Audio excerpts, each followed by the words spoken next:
All right, so I am launching the stream Uh, just so we can check out our vocals. And I know I'm coming through, so anybody I else, know somebody I'm give me a coming mic through. check. Yes, yes, Sure, Ron Dog's in the house. Yeah, man. Looks like it's coming through A-OK. Wonderful.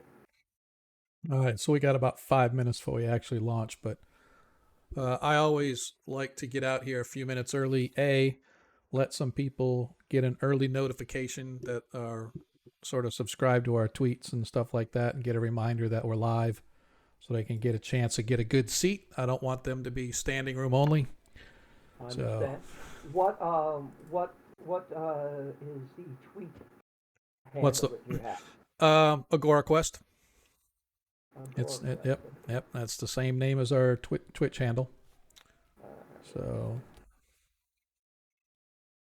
I hear that there's a lot of people on that Twitter machine that like Ronnie. I heard that. I think that's 9 times out of 10. That's the reason people come to watch this game, is to see what is Ronnie going to use an acorn for tonight.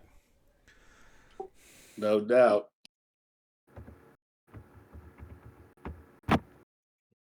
oh, okay, here it is. Oh.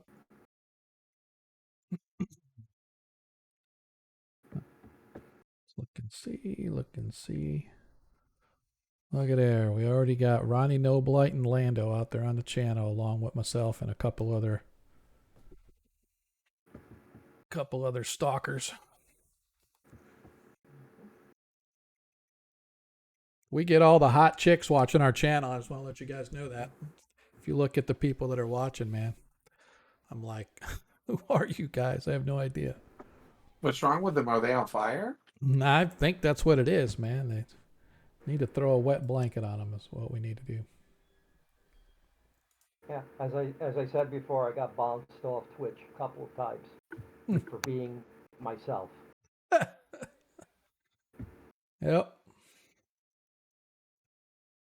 All right, so you guys got 3 minutes if you need to go use the little boys' room. I just rolled up a character for D&D 2E campaign, and I realized I don't know it as well as I thought I did. I like the way they did the thieves build in 2E. I like where you get points that you can, instead of having everybody being the same at different levels, you get a chance to customize the type of thief that you want to be. I rolled up the thief. Okay. The only problem is I rolled up the thief with armor. No. So like all those really good numbers that I saw sitting there, Yep. okay, disappeared. Yeah. Nah. Leather armor is the only thing I ever used with a thief, but yeah, there's a penalty of like 20% if you're, minus 20% if you're using it to do something, and minus 10% for this.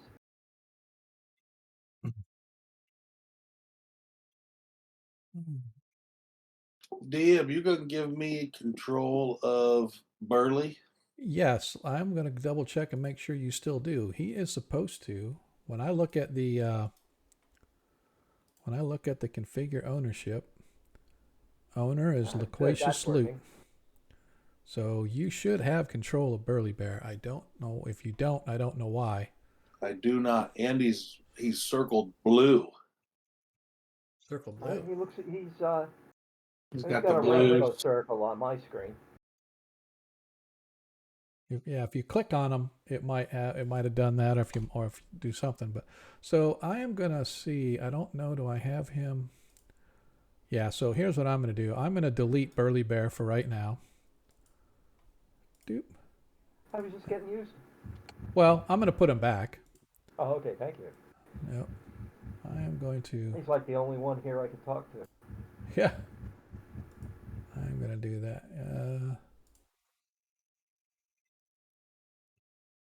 Come on. Come on. All right. The hell. Let's try this. Duplicate. Nah. I of course haven't checked.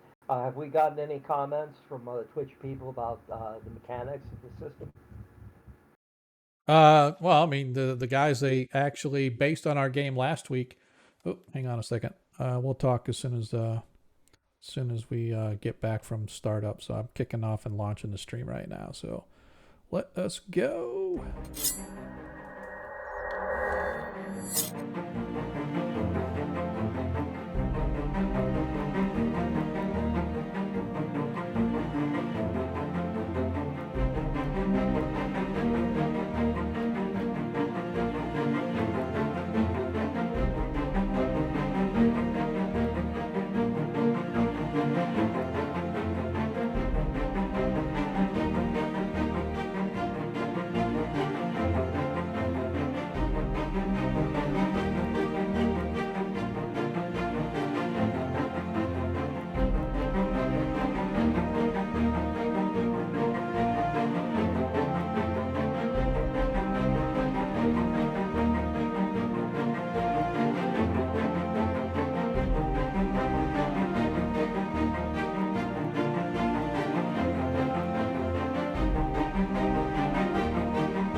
Now I can know what.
And we're live. Hello, everybody. Welcome to tonight's episode of Agora Quest 21 Shots, our first edition Dungeons and Dragons game. I am Sean, your host, as always, bringing you together with the finest first edition gamers that this channel has to offer. I won't claim the interwebs, but I will say that this channel has the best first edition gamers. So, welcome everybody. Welcome everybody. If you are new here, welcome. If you're an old hand, obviously, welcome back. If you have never been to our channel before, sit back, relax, enjoy the festivities of what we affectionately have termed Scheisse Cinema for those that speak German. It's our local internet web shit show. Something's going to go wrong. Something's going to go sideways. I'm going to completely forget something somewhere in this game. You're going to be thoroughly entertained by me being a Keystone Cop of a DM. But until that happens, let's get on with tonight's festivities. As I said, if you've never been with us before, we are a D&D stream, first edition tonight. Every other Friday, we do a 5th edition stream if you're into the 5e scene. We have another game, same channel, same time, just a different day of the week. This game is every week. Our 5th edition is every other week, and this upcoming Friday is our normal stream week. For those that are coming back, I know I said last time we were supposed to stream this previous Friday because we had an off week and some things went south, and so we said, hey, let's go ahead and reschedule it. And then something went south this past Friday, and since it was not a normal stream day, talked to the players, and we decided we'll just hold off until this coming Friday, which is our normal stream. So come catch us then. Don't forget, as you watch the stream, you earn tokens. Turn those tokens in for Nat 1s or Nat 20s. Get them in early, get them in often. Players have to have them in hand before they need them. You can't suddenly realize they could use a Nat 20 and try to give it to them in the middle of a combat or some situation. So if you have the availability, I recommend that you get that taken care of right now. Also, if you want to give it to your humble DM, you don't have to give a nat 1 or a nat 20 to a player. You can give it to me. I will not be that guy and raise a big stink because you want to give me a way to TPK the party. So I appreciate all the love that you may send our way that way. By the same token, if you want to help the stream as well as help a specific party member out, you also can give for every 100 bits that you cheer, you can give a +1 that our players can use for the dice roll to move a dice roll up or down. Sometimes, when you roll, you miss it by, that close. Well, now we give you the ability to help that person out by giving them a +1. And like I said, for every 100 bits cheered, you can give a +1 to the party member of your choice. And as we discussed, or as we talk about that, let's go through where we stand right now, which, by the way, the nat 1s and nat 20s are for tonight's stream only because those tokens are free. You get them free from Twitch. But if you're willing to spend your hard-earned coin, $1 a pop to help the party members out as well as support the stream, that does carry over stream to stream. And as of right now, you're humble. About the financing. Yep. So as the DM, I have a +1. Sultal still has +4. Deglin, you currently have a +1 and a +3. Baron, you currently have a +5 and a +4. Ronnie Noblight, you have a +1. Varus, you have a +2 and a +2. And Zadkill still has a +5 and a +4. So again, for every 100 bits that you cheer, you can give a +1 to the player of your choice. That does require you to pick a player. As far as the nat 1s and nat 20s, if you don't want to give it to a specific player, you can give it to the party and let them decide. It's up to you how you want to handle that. Just need to let us know one way or the other whenever you're actually doing that particular donation. So again, I encourage you to get those in early and often. Of course, obviously, if you want to help support the stream, subscriptions are always welcome. You know how to do that. I'm not going to worry about that. And last but not least, if you're into Greyhawk like we are, all of our streams are in the world of Greyhawk. Go out, check out the Greyhawk Teams page. You can see all of the links of all of our socials, including the Greyhawk Teams page, by just hitting !socials. That is plural, !socials in the chat. And it will pop up and show you our Discord. It'll show you our YouTube. It'll show you our Twitter. And, of course, it'll show you the Greyhawk Creatives page.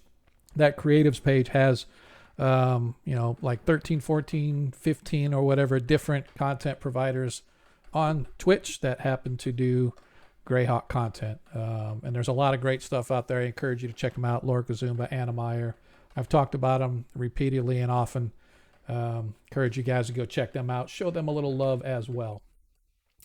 And with that being said, we still have an opening slot for our fighter thief Sultal, because Olivier, his former owner, got a chance to go back with his friends in a real life face-to-face game, and so he is not able to continue on this stream. So I'm going to continue to NPC Sultal because I don't want these guys to only go through with 5 party members. 5 is bad enough, or 6 is bad enough in most D&D games in first edition, as some of you may well know. A lot of those adventures are written for 8, 9, 10, 20 PCs, just because of the nature of the deadliness of it. But if you're interested in playing, just drop me a line. Come over to our Discord, or go on Discord and reach out to me on a private message, or you can reach out to me here on Twitch, drop me a private message, and we can get you sorted out, get you a PC, and get you into the game. But as I said, until that happens, Sultal, our fighter thief, which, by the way, when I did all the XP calculations and whatnot, he is actually a 6th level fighter, not a 5th level fighter. So I was able to boost him up last week when we did all the experience and stuff, and I went through all that. Somewhere we missed him getting leveled up, so he is now a 7th level thief, 6th level fighter. Well, with that being said, let's talk about where the party is and what has been going on. When last we met, our party continues to investigate this strange metal alien world that they have discovered.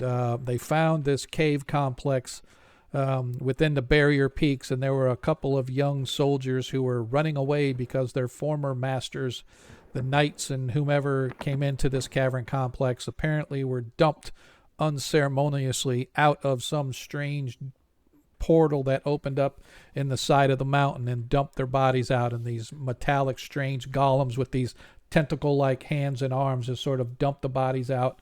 And so being the young squires that they were very scared and took off running just as the party was coming around the hill. It's amazing how these coincidences happen to you guys.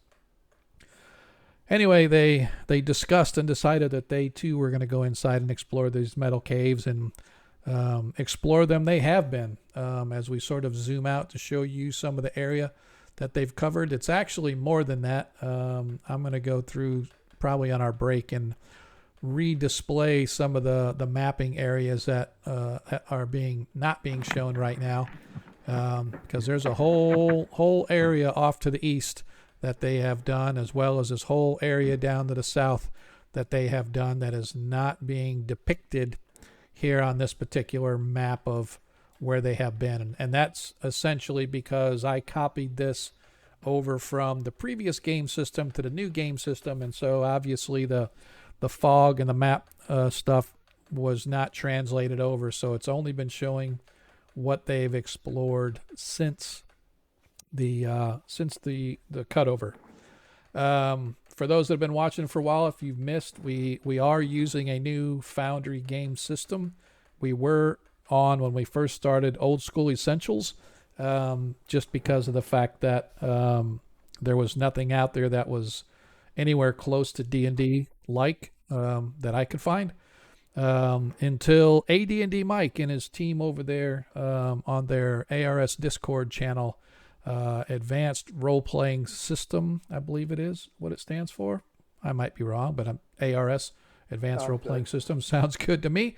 It is much more D&D friendly for those that do first and second edition. It is much more friendly to that game system. The character sheets are pretty spot on. I don't know what. Let me open up Satal's sheet here. Thanks, Mike. Yep. Let me see if I can. Yeah, it won't let me because I'm not an owner. Let me really quick. I just want to show these character sheets because they're really nice. I am going to assign. I have a viewer account. There we go. And now I can open up this character sheet. So now, as you see on the screen, this is the actual character sheet. A lot of this stuff is automated. Like when you level a character, it'll automatically set the saving throws. As an example, I like to use Varys's character sheet. His dexterity won't let you, like, you can double click in here and change it as the owner. However, if you have an item that modifies one of your abilities, it'll tell you, hey, this system or this item or this ability is being modified by some item, i.e. Varys has gloves of dexterity, so his dexterity is bumped, and it won't let you change it because the gloves are overriding it from his normal dexterity to whatever the dexterity shows. The combat is really nice. You can just drag and drop items right on there. You can, on the items themselves, as an example here, you can pick the ammo. So here's a list of all the items that I have, and I can say, oh, this item uses my arrow list as its ammo, and now every time I fire, if I go to my gear and I go to my arrows, as I fire, you can see right here it has 16 arrows. As I fire an arrow, that will start to go down. And so it's really, really well done. Proficiencies, a lot of automated stuff in there, plus you can drag stuff in there. Details of the character sheet.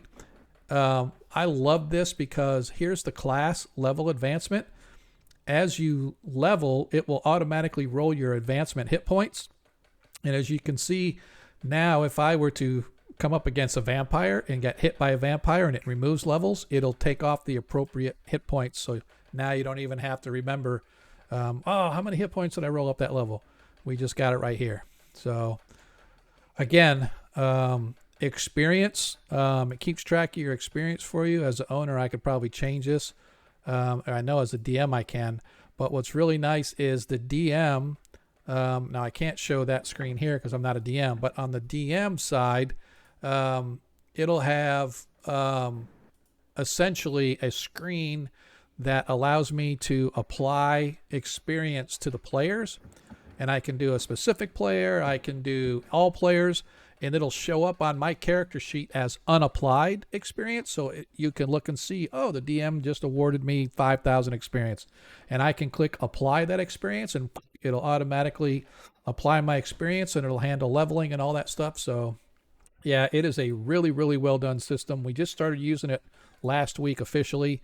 I know the players seem to like it a little bit. I don't know for sure if they're just BSing me or just trying to talk nice about it, but I think compared to the old school essentials, which didn't really, it fit our needs because we needed it was more basic D&D than first edition. And it's good for what it did, but this system is really more in line with first edition stuff. Ostric, I keep saying first edition, but I'm going to stick with Ostric because they are really more Ostric based, just because we don't want to get TSR or Wizards of the Coast panties in a wad. So that being said, players, as you guys were exploring here, the last thing that the party did, and it took a while to get through it, but they finally managed to take out 3 actually will-o-wisps, and they explored the area up here to the north. There was a chamber up there. They explored that. They explored this chamber to the west, as well as a room across it to the farther west. And after they completed that exploration, they came back into this main 10-foot wide hallway that's running to the south.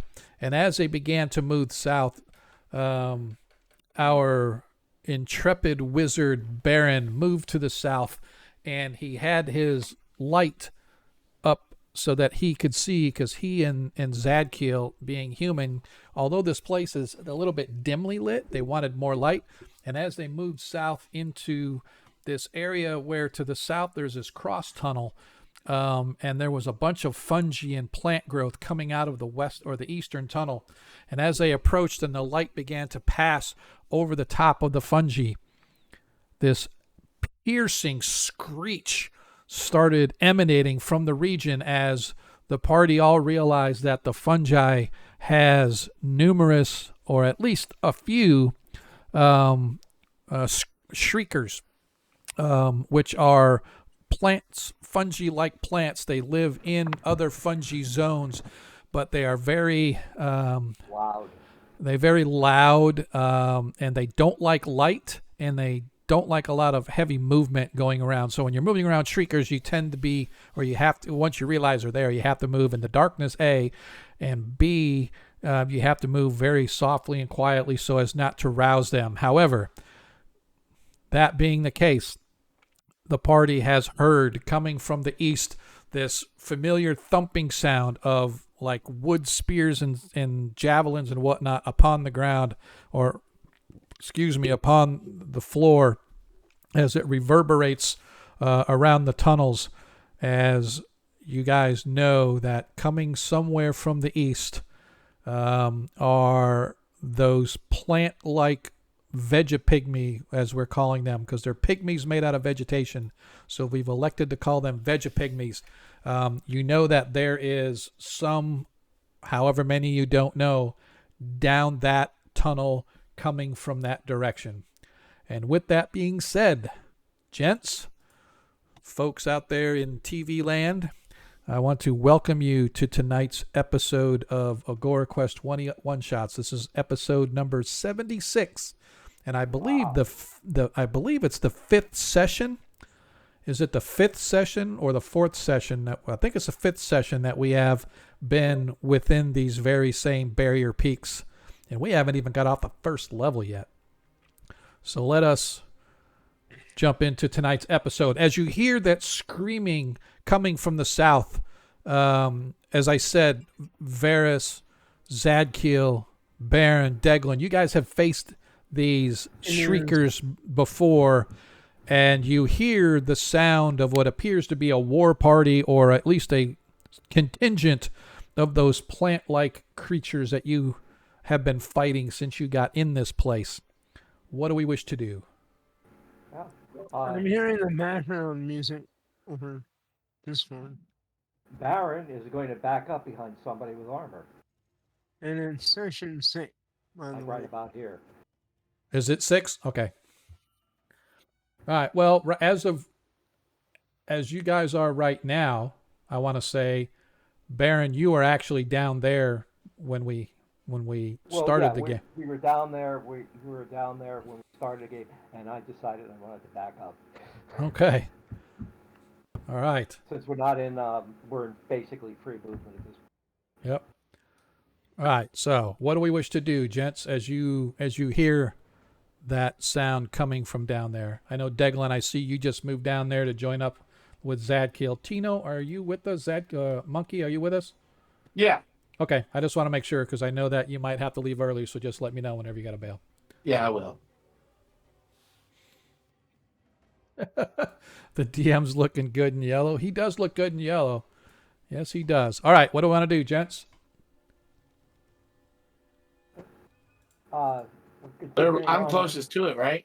So right now, as we're standing right now, yes, you are the closest to it. You can see that there is a shrieker right here. At least that's where the sound's coming from. It's coming out of this eastern tunnel, but you can see what look to be two very large fungi in and amongst some of the other plants and fungi there. So you know there's a couple of them here right at the tunnel opening, and down this from that direction you can hear the movement of other creatures of some kind. That reminds you of the plant creatures you have been fighting. I'm going to turn invisible. Okay. And I'm going to move up here, turn invisible, and wait for Zantil or somebody to engage so I can go do some mass damage. All right. Yeah, I'm gonna go engage. All right. So I'm going to go ahead and clip my lantern to my belt and get ready to prepare a spell. I look back behind me before I engage. I go, fireball anyone? all And right. then if there is, I will stay where I'm at. All right. You're getting a dirty look from Baron right now. All right. So Zadkiel, we're gonna go in here. Deglin, actions. I'm gonna throw a Molotov cocktail. Okay. Oil. Yep. All right. Ronnie Noblight, actions. Spell DM. All right. Burly Bear. Well, he's going to hold up just in case he doesn't want to. I'm not sending him up there where he might get slaughtered just yet. Gotcha. Zadkiel, you are engaging with your sword, with your fists of cuffs, with your shield. What are you engaging with? Yes. My sword. Gotcha. All right. Baron, action. I'm preparing a spell. Okay. So I can And tell you which one it is. no, you do not. You just have to tell me you're preparing a spell, and I'm then preparing you'll. a spell. Gotcha. All right. Sultal is going to move up a little bit, but he is going to get his bow, even though he knows bows don't do damage a lot. But he's gonna hang back so that he doesn't have to get. Actually, can I change that? I'd rather attack with the Rod of Smiting and use it, not Okay. discharge it, but just use it as a Yep. weapon. Yep. It's a +3, right? Right. Gotcha. Okay. All right. Do you have that in your weapon list, by the way? Did I? Yeah, it's here. I don't know if it works, but it's here. I see it. Should. We can. Rod of Smiting. Yep. Let me double check just to see. Oh, and I'm gonna pull out my warhorse and let him attack it. I put my warhorse is in my bag of holding. No. I'd So almost pay for this that. this does not have it as a +3. Oh, yes, it does. Yes, it does. Sorry. For a golem, it does additional. I was gonna say conspiracy theory. Yep. Got it. All right. So it should. So if it doesn't, we'll just make sure that we add that to it. But it should have to. Okay. As you guys, let us go to begin combat.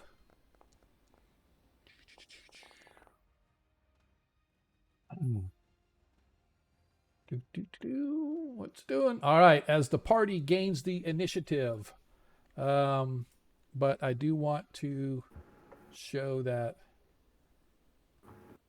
as you guys watch.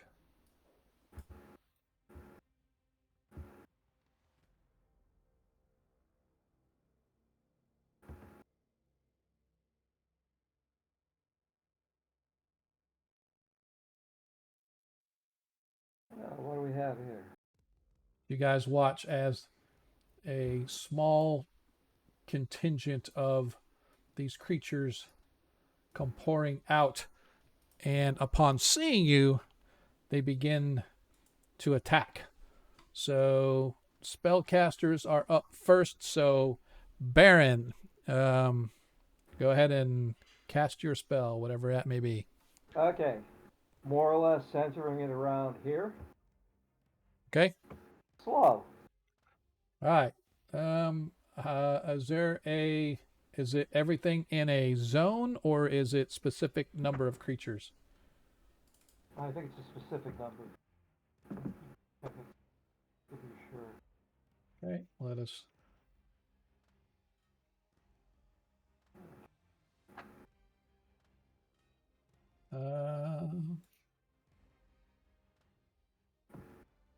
We can do it this. Oops.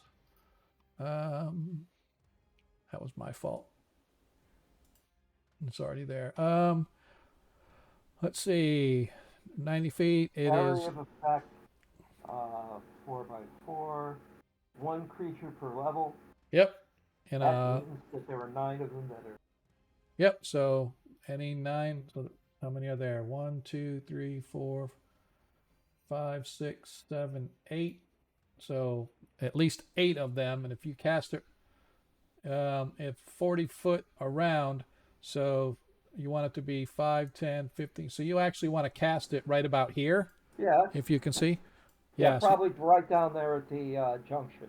Yep. So that's. So I think what you need to do now is you need to just target all of those, and I'll make it easy for you. I'll get the shriekers out of the way so you can't get to them. And if you just sort of click and drag a big square around those, it should select all of them for you. Okay, let's see. Click and drag a big. There's a big square. Yep. And then you encompass all 8 of the ones that you want. And if you let go, it should select them all. Okay. Hopefully. Hopefully.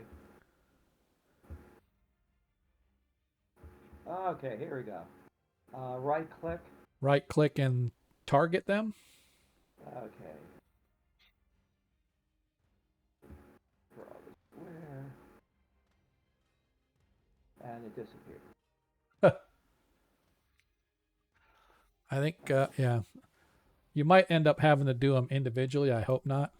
Yeah, well, that's or if you want just, yeah, I was going to say, if you want to do that, or you just cast it. But I'm not 100% sure. Yeah, it's only letting you do, it's like. one at a time. Yep.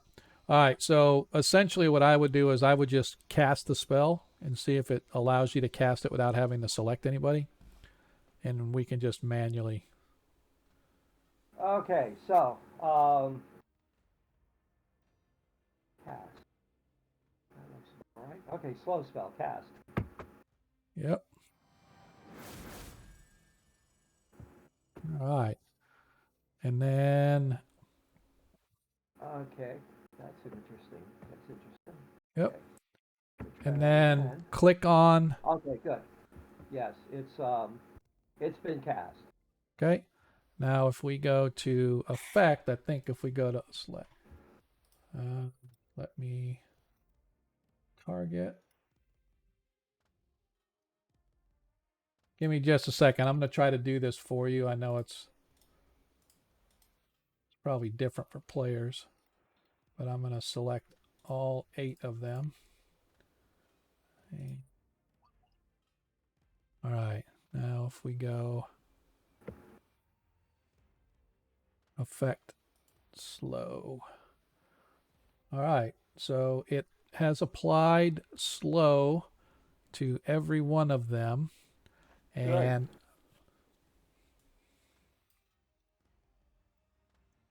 now I'm going to deselect them. Yeah, I don't know why it wouldn't let you select them, but apparently you would have to select them all individually. I don't know if that's something that we can get fixed, but I would like it to be able to. So those 8 pygmies are now slowed, so I think it actually has. Yep. Now, I don't know if you guys look, um, I don't know if it shows it to you guys, but I'm going to select one of the pygmies. Ah, it doesn't show it. Damn it. So on the DM screen, it actually shows that they are slowed, and it has um, a temporary, and it has how long, right? So for like 12 minutes, it says, right? So 12 minutes of game time, which by the way, I have to actually start. Why is this not starting? So DM, I might have figured this out. What's that?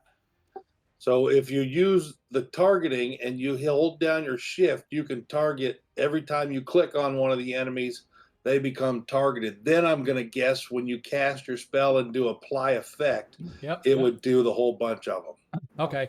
So Figure it's so it's different on you guys, right? So I can just right click and do it, but if you're saying, is it the shift button or the control button? Shift button. Okay. That's pretty awesome. And Right click shift, you should just have to Left click. left click shift. Okay, okay. that didn't work. Yep. So anyway, we got Nice that swap. applied. Yep, we got that applied. All right. Ronnie Noblight. All right, DM. I'm going to see if I can put it into action. All right. Just so you know, Baron, you still have that one of right here. You still have him targeted. Okay. And Yes. So as Ronnie casts his spell, yes, it did, and it applied fairy fire to all of them. Fairy fire applied to all of them. As you can see, look at the fairy fire glowing around everybody. As you look on the map, if you look on the map, you can see the fairy fire has. The colors. Yep. Just don't forget to deselect them, please, Ronnie. Oh, all right. Hold on. Let me try that. How did ooh. All right, Deglin. All right, I'm not exactly sure on how to do this. It won't let me pull it out of my back. What's that? All you have to do is click and drag it out. What are you trying to take out? A flask of oil. Okay. So I think what you should be able to do is if you just click on it, just like it was a weapon. Yeah, it won't let me highlight it or nothing. All right, let me see. It's in your. It allows me to remove from container, but when you click on it, it does nothing. Oh, now it pulled it out. Okay. Now it moved out multiple items. Yeah, it took them all. It takes them all out. I think you can you can't do it individually. So you'll just have to put back in your backpack when you're done with combat or whatever. Find it. No. Well, I like that fairy fire effect. Yeah, it's pretty so cool. do I. Where did it put it? I can hear the colors. I wish I knew that spell. It did take it. Oh, there we go. Okay. For some reason, now all the changing. Are you messing with it? Oh, I opened it. I didn't change anything. Yeah, my fault. Yeah, I opened your backpack just so I can take a look. I didn't think that it would affect what you're seeing though. It took out a whole. Yeah, it did. Took out the items, but I don't see the items in my list. So I don't know. Hang on just a second. Yeah, that's actually a good. See, that's a good thing though, because we can bring that up to these guys and say, hey, because I don't see how many oils did you have? Like I had 7. All right, so I'm not standing next to him. All right, so what I'm gonna do? Give me just. There it is. Now I found it. Where is it? It only appeared underneath the what? It's open. It appeared under mirror, small mirror.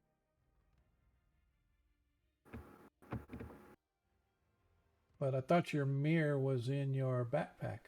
It was in a pouch, but Oh, well, that's kind of weird. so if it showed up, so now I can click on it. It gives me my ranges. Okay. Yep. And you should be able to just target wherever you want.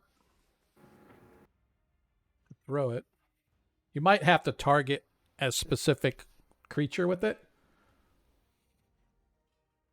We'll get this figured out as we learn this new system.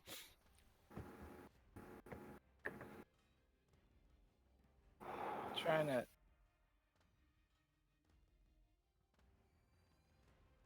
Yeah, I don't know what it's doing. Okay, so There you go. Yeah, so just target one of the veggie pygmies with it, and then Right. and I'll throw it at him. It's on Yep. fire. Yep. Why?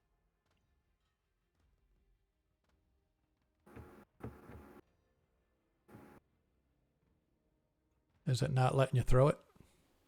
It's not giving me an option. It shows me what the ranges are, but it doesn't say.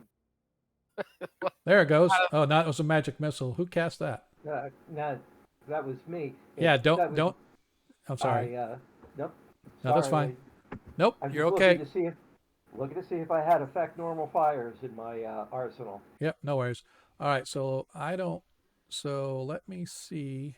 Sorry, as we're learning this, we'll figure it out. I don't even see the oil on your sheet as I look. It's if you go down the list, it should say mere small silver, and then directly underneath it should say oil lamp per pint. Nope. Mine just says mere small silver, and then underneath that's a scroll of atonement. Yeah, see, that's it wasn't showing on mine when I tried to remove it, but then it showed up. So I don't know why it's not showing on yours now. Yep. I'll probably have to do like a refresh. Give me just a second to refresh my DM version. So we will get this figured out. And this is one of those things that we haven't used these before, so we're not really sure 100% on mechanics. We may just have to go to like fudge it just to see. All right. So You might have to build a macro for it. I might have to build a macro for the oil. Yep. All right. So let me zoom back in my DM version. Okay. So let me go back here to Deglin. Let me go to his gear.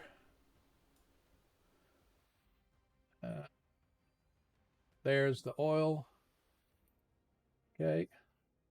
Action.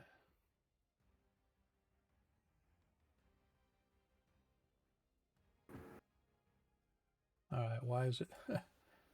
Oh, there we go. That was Ronnie's. Ronnie, you did that, right? Yeah, I don't. So if you have your oil underneath action, Yeah. and you click on it, it gives you all those options. Yeah, that's what I thought. So if you open up the oil, again, Deglin, you see it says description, right? And it's got your list of ranges. Yeah. And then the next tab over says actions. Yes. If you mouse over and just hit where it says oil lamp per pint, just click on that. Trying, not doing nothing. Yeah, because I'm going to look at Ronnie's and see if there's something different on his, because it could have been the oil was a little bit different, which it shouldn't have been. Okay, I've got a question about the slow spell. Yeah. If one of my party members walks into it, does they get slowed as well? No. Or is it just because No, it's just so. Yeah, I'm doing Ronnie's, and it's not letting me like even click on it or anything. It lets me mouse over it, and it looks like it can click on it, but it's not doing anything when I do click on it. Right. So it's got to be something with the character sheet or something that, like, I don't want to sit here and try to debug things right now. So just go ahead and roll a normal 20-sided dice. And we just need to make sure that we take off your oil. Okay. All right, so the 16 hits. And that is a damage on the creature itself, right? So it's 2 to 5 hit points of damage. So just do 2 to 5 hit points of damage. and then it does 1 to 4 for the next 2 rounds. Okay. Does it do any extra damage because these things are plants? No. Okay. Nope. But Deglin, go ahead and roll your damage. All right, so it does 5 hit points of damage as you guys watch as Deglin takes out his oil flask and whips it, smashing into the creature. You see that it does begin to ignite it because it is made of plant and wood and whatnot as it starts hissing and screaming in pain. So it does automatically.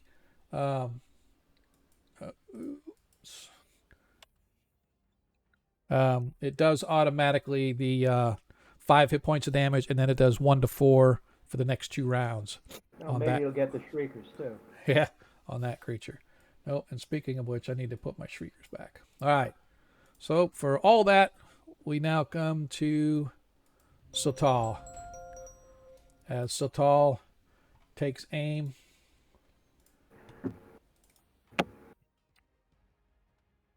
And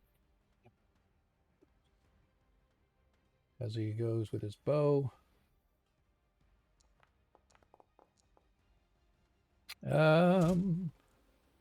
As he misses with his bow on his first shot, his second shot.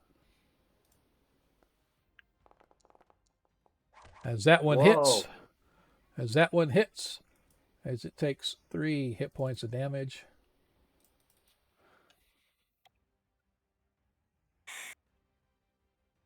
As you watch as the arrow sinks into it and then passes right through it, almost if he's shooting in bushes.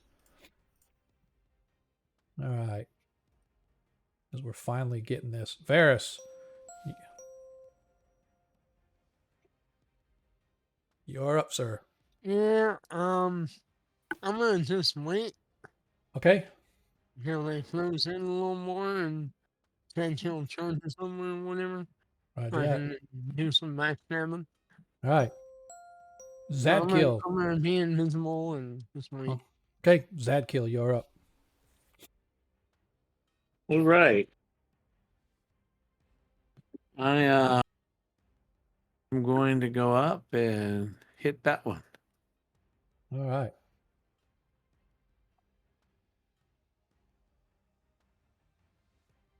Always a good thing to do.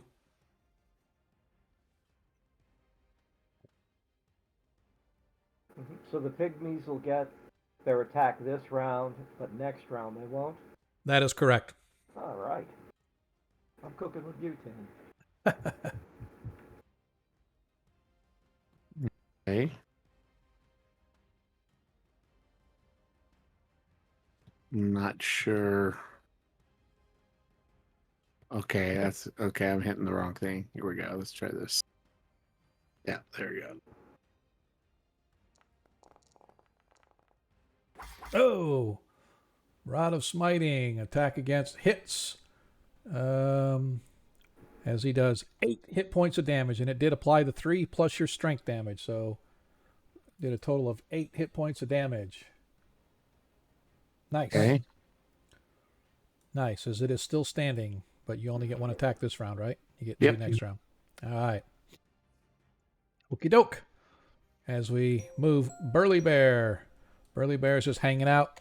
Yeah, he's probably going to move forward next round, DM, if he has the chance. Okay. He All right. groans. You guys watch as coming through. It does not get to attack, but you watch as another of these Vegapygmies comes out of the hallway coming up next to Zadkiel. Although it cannot attack this turn. This one, however, can attack this turn as the one in front of Zadkiel to his right. What is he using? As he sort of stabs at him with his funny-looking javelin spear-like device. Oh, yeah, as he pokes at him. Only needed the 9 more to hit as he misses Zadkiel.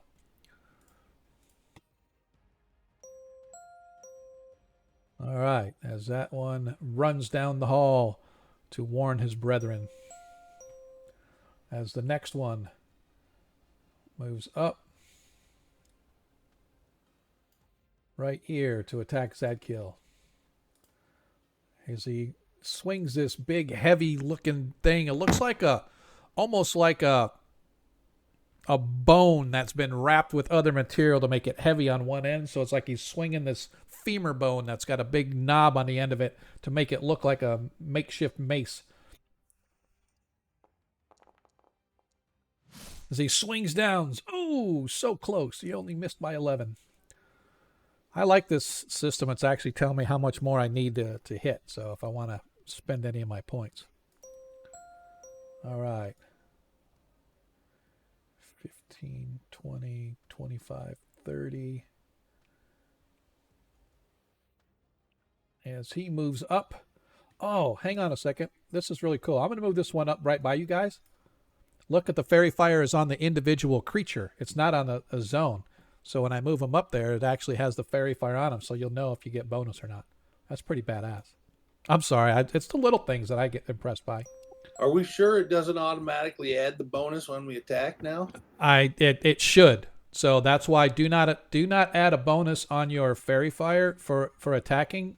If it doesn't add it, we'll just know later next time to add. All right. As this one runs down the side and stops right in front of Deglin. Oh, shit. God damn it. My bad. It's all right. I'm just going to move all the creatures to where they were going to move because you guys watch as a couple others come out of the hall.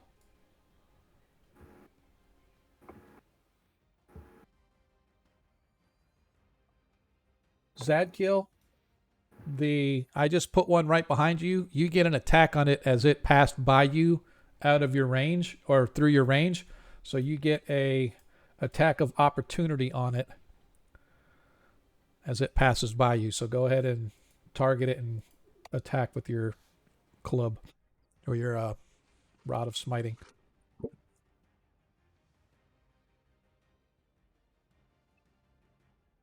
Still with me, Tino? There we go. As you hit it, smack it, and drop it. And now, the one that actually, well, technically, it could have been both, even though they weren't really within 5 feet of you. But the one right above you, that one as well, because he's continuing on past you. He's going up. He's actually going up here to try to attack up there.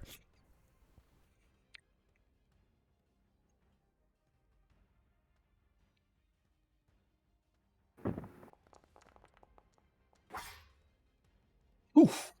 As you smite him, doing some heavy damage, but he's a little bit thicker, so he actually gets past you, even though you swat him with your... Okay, next turn, as we moved everybody and everybody's got a chance to go. New action, Deglin. Mace. Mace. Ronnie Noblight. He is going to use his scimitar on that one that's being the salami on the two in between him and Varys and Zadkiel. And Okay. then Burley's going to move up and assist Okay. the other fella. Gotcha. Varys. You're still invisible, sir. Yes. Depending on what happens with this one, Okay. I'm gonna move up and help Zantil Okay. if he dies before I go. Gotcha. If, And if if- not, then I'll stab him. Gotcha. Backstab attack? Yep. All right. Zadkiel, continuing with your rod. That's what she said. Yeah, I'm continuing to smack it. All right. Baron, action. Excuse me, trying Yep. not to look too smug. But I can't help it. You good? Charlie gave me a nat 20. Oh, come on, man. So, and we have another possible nat 20, but he hasn't said who it's going to yet from earlier. Why am I? Where is my clip? Manage, edit. It's weird that my chat isn't showing. No, that was a false 20. I did a 20. Whatever, darling. I used to like you, but that's okay. Yeah, just because I promote your channel every chance I can get, but that's all right. I understand. I see how you are. It's totally okay. All right, so Lando Varus has a nat 20. Thanks, appreciate that though, darling. Thanks for the support as always. Yeah, whatever. Okay, I see what you're saying. I'll let you come mix me drinks sometime. How's that? Because If you see the be other our one, bartender. Yeah. No, that's what I'm looking right now. So hang on, I'll get him real quick. yeah, I don't know. He hasn't said who it's going to. Uh, Somebody suggested me, but really quick, let me check them. I can see. Ronnie's a team player. Yep.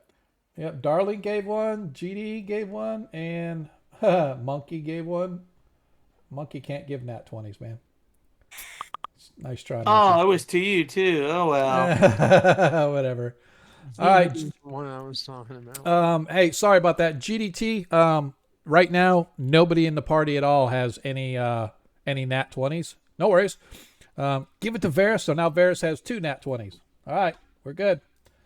So the thief always gets the nat 20s. I don't know why. Backstab. Yep. So He steals them. that's what it is. All right, let's get back on track. All right, appreciate that, guys, for the support as always.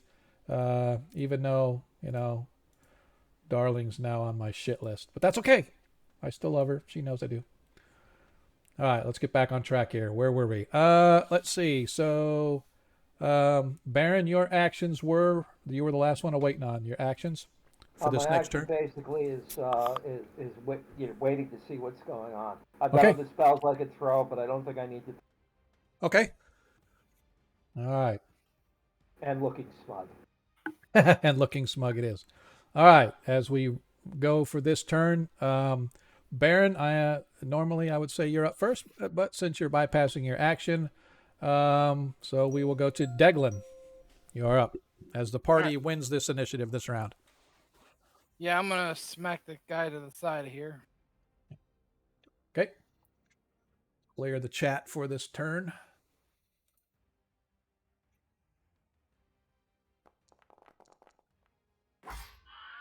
As you slap him down. Oh, yep. As you slap him, boom, he's down. Ronnie Noblight, as you get ready to attack the creature right to your diagonally up ahead of you, you see that Deglin swings his mace around right on top of the thing, crushing it where it stands, and it is now just a little pile of broken twigs and plant material. It's dead? Yes. I need you to give me, however, a D20 wisdom check, please. Me? Yes.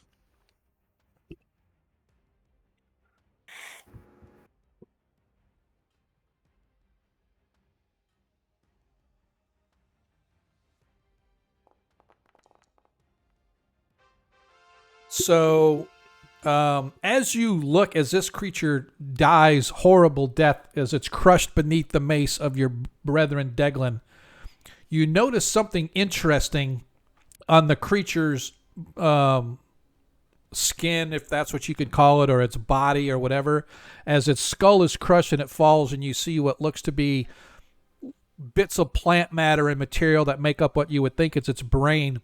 You see that inside of this thing, where it's busted and broken, is a fungus, very much like the fungus you saw on the creatures or on the bodies of the soldiers that you guys saw their bodies and you burnt them. Yes. This thing has fungus as well, and it has almost like a chlorophyll mixing with it, like it's blood, But what is very interesting to you that if you didn't know any better, you'd swear that it's almost like it has a little bit of a reddish glow to it. It's like so faint you can't really tell. Mixed with the fairy fire and everything, it's kind of hard to tell, but you would swear that it has this sort of a reddish tint or a reddish glow to the material that makes up its innards, if you will. All right. Well, DM, I'm gonna yell.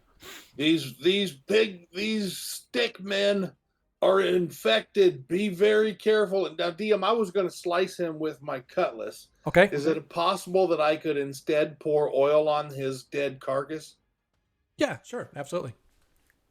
I'll allow that. Just make sure you remove one of your oil thingies. And for those that are still targeting that particular Vegapygmy, make sure you don't forget. All right, so Sultal takes aim once again. That was me rolling it. Yep, that's fine. Sultal takes aim and is going to once again fire his bow at the creature. So, DM, would you like to know how I did that? Sure. Let's do it. All right. So when I clicked on the icon for the oil and it gave me those 4 options or the multiple options, I picked the one to attack with it, and then it gave me the drop down menu to pick the resource that it will use. And so I then went down that drop down menu and picked my oil, and then it rolled. Yeah, but the problem that we're having is when we click on it, nothing happens. We don't get that pop-up that says, hey, pick it, or it doesn't do anything for us. It just sits there. All right, so, well, there you go. Yep, what I definitely appreciate that, because now when I go to test, I can at least, normally what I'll do is I'll open up DevTools and stuff, and I'll be able to look and see what's going on under the hood, but I'm not going to do that during the game, so we'll keep trying. But that's his first fire as he hits. I need to make sure that I adjust. Which one? Okay, yep. So he did 2 hit points of damage. And now he is going to fire once again.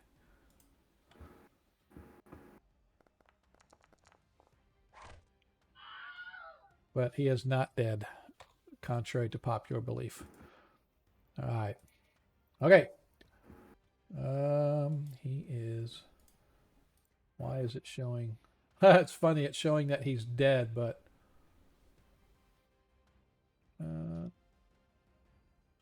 there. Now he's not. Haha. Figured out how to do that. Cool. All right. Next up, Varus, you are up. All right. Can I hit mine this guy? Yeah. It's just sort of it's dead on the ground in front of you, so you can kind of leap over to attack. And this one's alive? That is correct. And I hit my full +4? Yeah, because you're invisible, and well, I'm gonna say, I think we discussed this before, and I still think it's technically, but go ahead and do, since you are invisible. Yes, that's what I was talking about. Yeah, because I know. I'm just saying, because again, there's a lot of rules that I don't recall. All right, and you actually should have done quadruple damage, right? Because it's backstab times 4. Yeah, I was supposed to do times 4. Yeah. Yeah, that's okay. But the 9 took it out anyway, so that is it for that one. Can I move Burley up there and attack that one in front of Daglin? It's not his turn yet, but yes. Well, actually, the one in front of Daglin's dead too. Well, I was just so you're not doing Burley on Ronnie's? Normally I should have, but I wasn't even thinking about it, and I was just had Burley as going at the end of the turn. That's all right. I can wait. Yeah, the system actually put him in an order, so. That's cool. Zadkill, you're up. Okay. So you have a total of 4 that are around you, 3 right in front of you and 1 to your right. All right.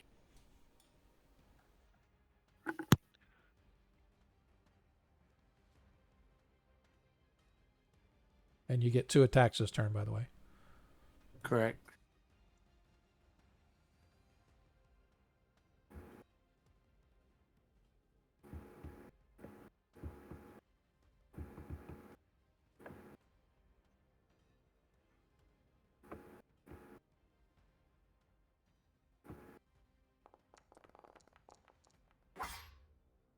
First attack, miss. Actually, nope, it does hit. It does hit. You did 9 hit points of damage to it. Why did it not? Yeah, it says you did 9 damage. Doesn't. Which one did you attack? The one in front. Yeah, it doesn't look like it's targeted. Yeah, target it. It's got Well, a target on it. I mean, the one to the left. Sorry. I mean, to your right? No, my left. There is nothing to your left. As I look Oh, at I'm the sorry. I'm screen- sorry. As you look at the screen to the left. Sorry, yeah. Oh, I see. Well, is that yours? Hang on. Is that you that has a...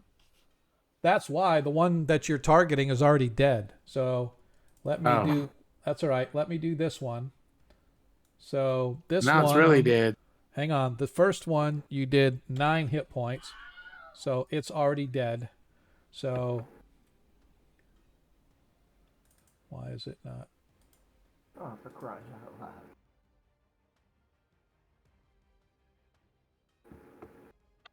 That goes that problem. Now pick one of the ones in front of you. There's 3 of you in front of you that are still not dead. Pick which one you want. It says R.I.P. Okay. Yeah, exactly. I had to zoom in to see it. Yep. So I'm just going to make it easy on everybody. From now on, I'm just going to delete the ones that are dead so we don't have to worry about it. So you already hit him.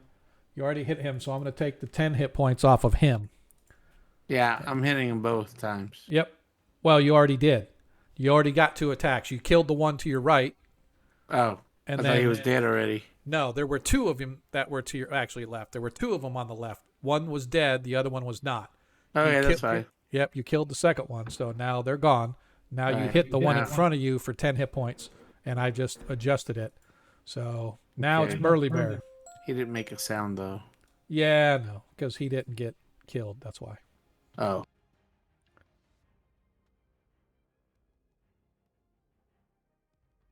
All right, you've got 2 of them there that you can attack. Yep.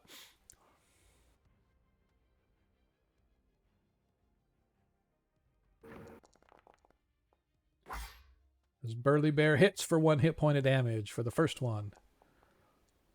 As he misses with the second claw. And he misses with the bite.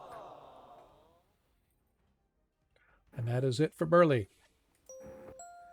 All right, the one that just attacked, or Burly just attacked. Oop, hang on a sec. Let me make sure I'm not targeting anybody else. Okay. All right. As it takes its javelin-like device and pokes at Burly Bear. Swing and a miss. Okay. Next Vegapygmy. That was what he did this round. Come help! As the next one is... Where am I? Yep, as he's also attacking Burly Bear, as the one, as he's a slightly larger one, swings his mace-like thing down up to Burly Bear, and he misses as well. All right, next one. This Vegapygmy moves up, and you know what? I take it back. I'm glad they missed, because the Vegapygmies don't, the ones with Fairy Fire, don't get an attack this round. So I'm going to say this one attacked and missed. This one is Fairy Fired. I'm sorry, slowed, not Fairy Fired. He doesn't get an attack. But this one does, as he comes up to attack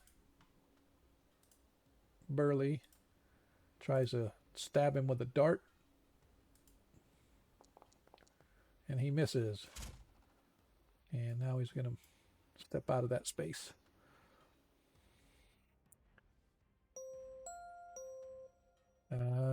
And this one is Fairy Fired and slowed.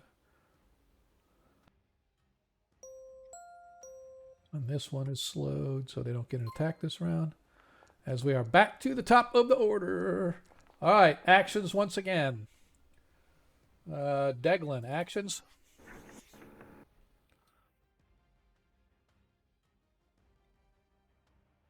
Daglin. Move forward, hit with mace. Okay. Move forward, hit with mace. Got it. He's obviously in the middle of something. He's probably in the restroom, and we don't want to interfere with his quality time. Ronnie No Blight, actions. Burley's going to attack, and then Ronnie's going to try and go up. Oh, you know what? I poured oil on that one dead one. I'm going to light him on fire. Okay. Well, that was actually considered to be last turn. I allowed Okay, that well- as your action of last turn. I'm going to move forward and try and get an attack if I can find room in the hallway. All right.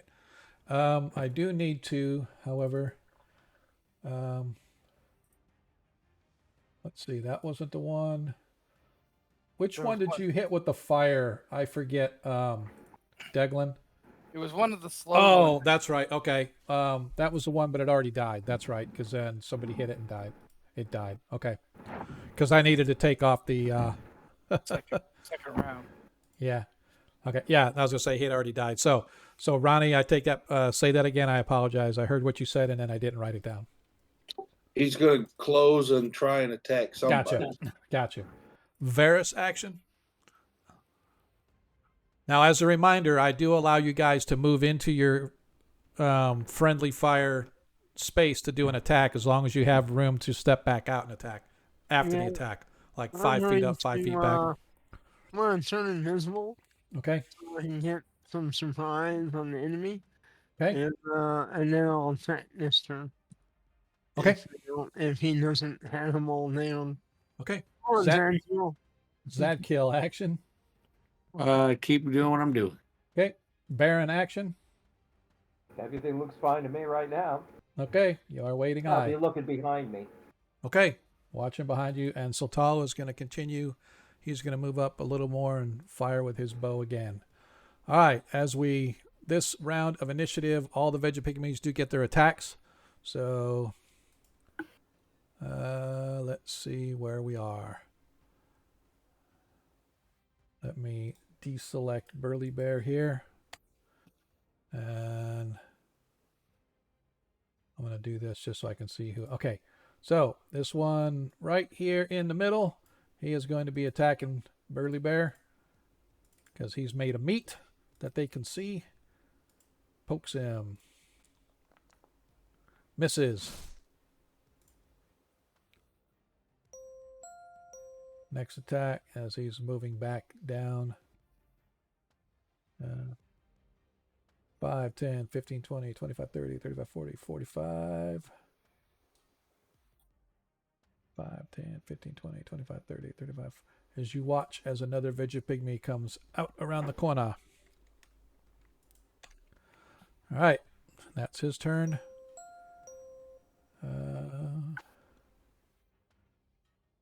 As this one is attacking Zadkiel.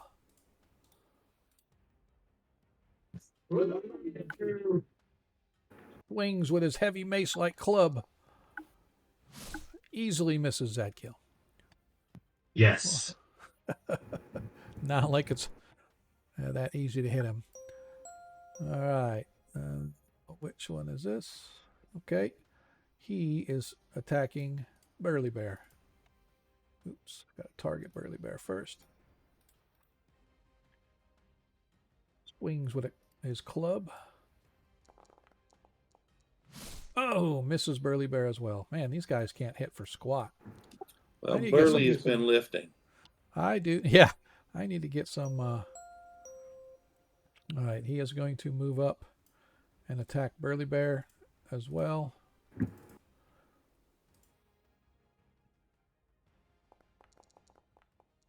Ha! Dang.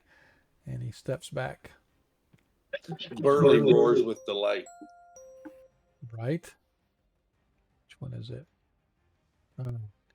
This one is going to move up. I'm just going to move him here just so he can attack Burly Bear and I can see which one I'm doing.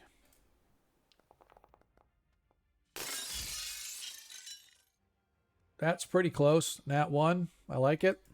Jiminy Christmas. Can't even hit that. All right. This one is going to move up and attack Zadkiel.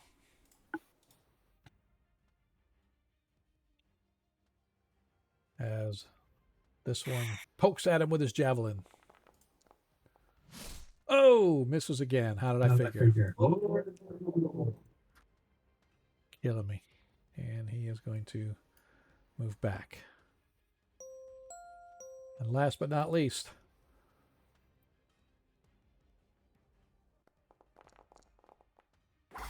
max that kill for 7 hit points of damage. Whoa, finally! Yes! I like it. I just want to make sure it took off the hit points. Yes, it did. You are down. Ha ha ha ha. Not like you're down a lot, but... All right. Baron, you are awaiting to see what's coming behind you. Deglin, you are up. I can hit that one in front of me. Yeah, I'm just going to say it squeezed between the wall and Burly Bear and got around behind him. Okay. That's what I'm doing. All right.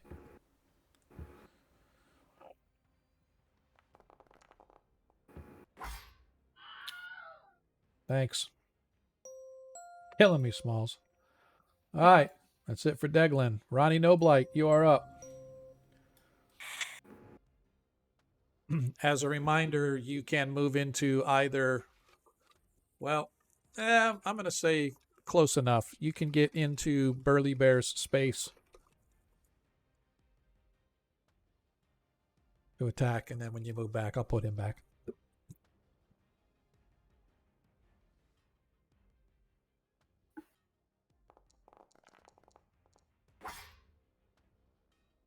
Nice. 6 hit points of slashing damage against it. All right.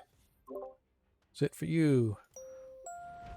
Still Tall is going to move up a little bit, and he's going to use the top of Deglin's bald head as a brace, as he's going to target this one right in the middle.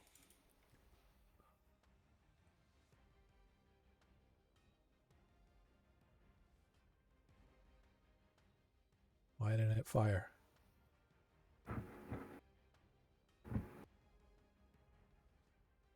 Let me do this one now.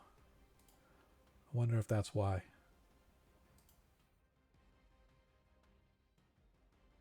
Why is it not attacking? There's something...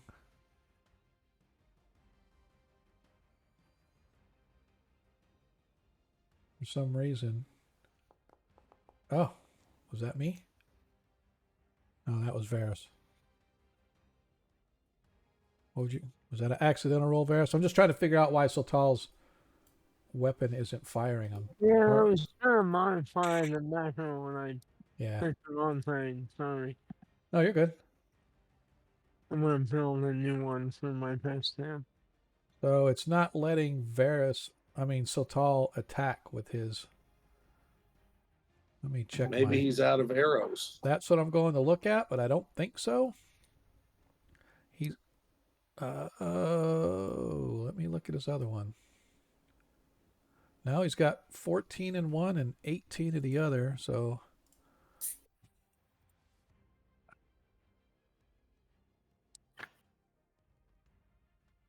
That's weird. These K's equipped. So it's bizarre. He's got them equipped. He's got it equipped. Now let me try. Combat. Bow. It's not firing, so I'm just going to roll my normal D20.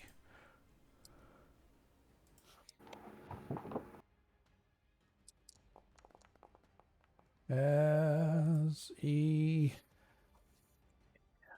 it's not armor class 10. It's armor class 4. So... Nope, I don't think it was a 17. Let me look at Sultal. He is a 6th level fighter. Armor class 4. Yep, that does hit. So he does 1 hit point of damage to it. I don't know why it's not letting me fire my bow. Maybe it's because there's somebody in the way, but it let me fire before. That's okay. Not for sure. We'll have to figure it out. Varus, you're up. Yeah, it looks like I'm gonna have to make a macro or something. Have you make something for my pet tab? Because it won't let me edit the damage when I do a pop up. So it should just allow you to choose a ×4 or times whatever. When you open up for damage, when you attack and it says you hit, and then it says you click damage. When you I didn't click that. Yeah. yeah, you click that and you do ×4. So I guess we'll just be going that route like from now on instead of rolling. I forgot to turn it this way. Oh, that's fine. And then let me do. Fine. Alright, damage.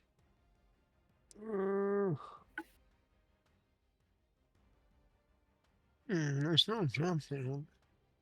For your damage or not? No, Oh, for your sword?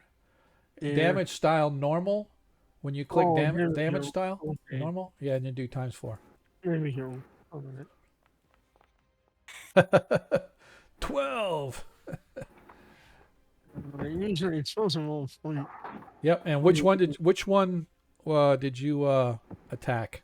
The one there? Okay. Yeah. Let me double check. I think that's enough to kill it because we didn't target it. Yep. Just enough to kill it. Now I'll move back. Okay. All right. Now we got it cooking with gas. All right. Let me clear this just so I can make sure. Zadkiel, you're up.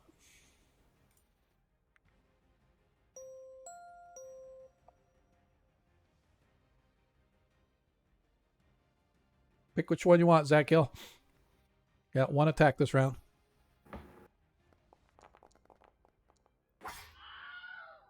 Yeah, figures. All right. Burly Bear.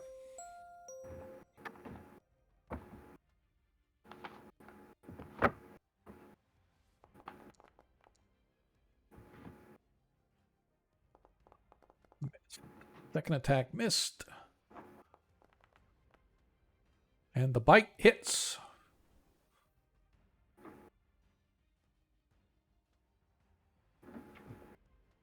Doesn't look like you had any of the creatures targeted, so.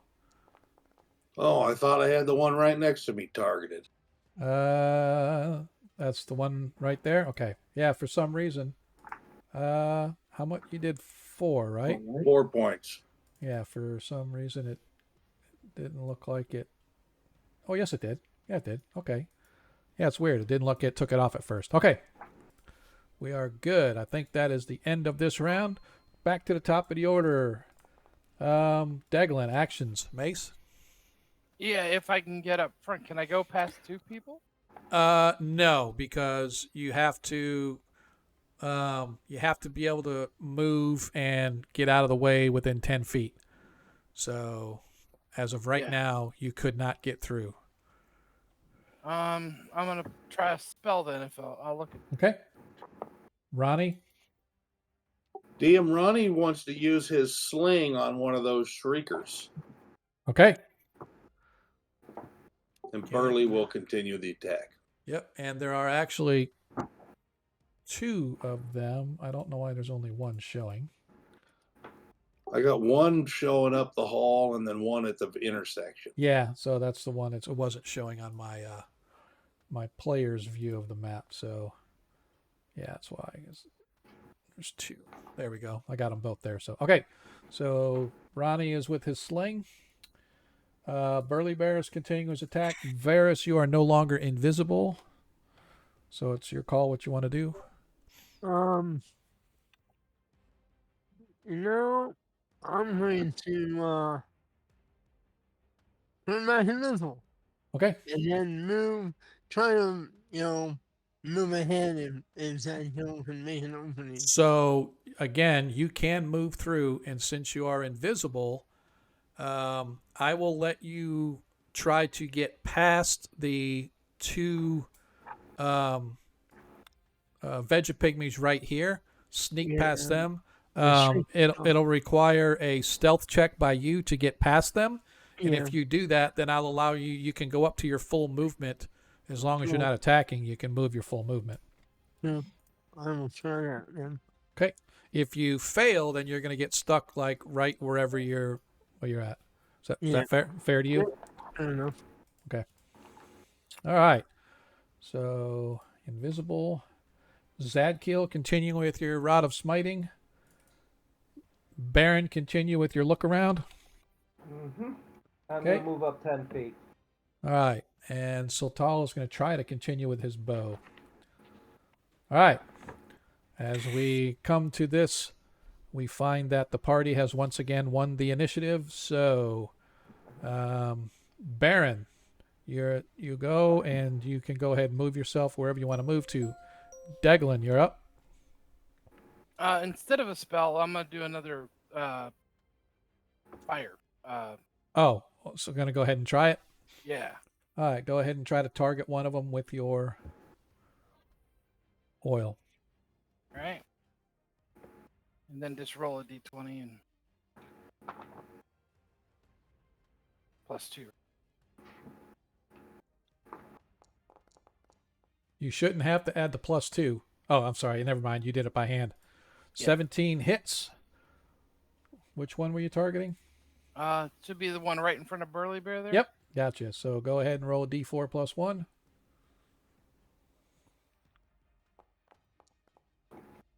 For 2 hit points of damage. And next turn, it'll automatically do d4. So let me do that. As No, he's on fire. I'll take it off. Yep. He is on fire. All right. Ronnie Noblight.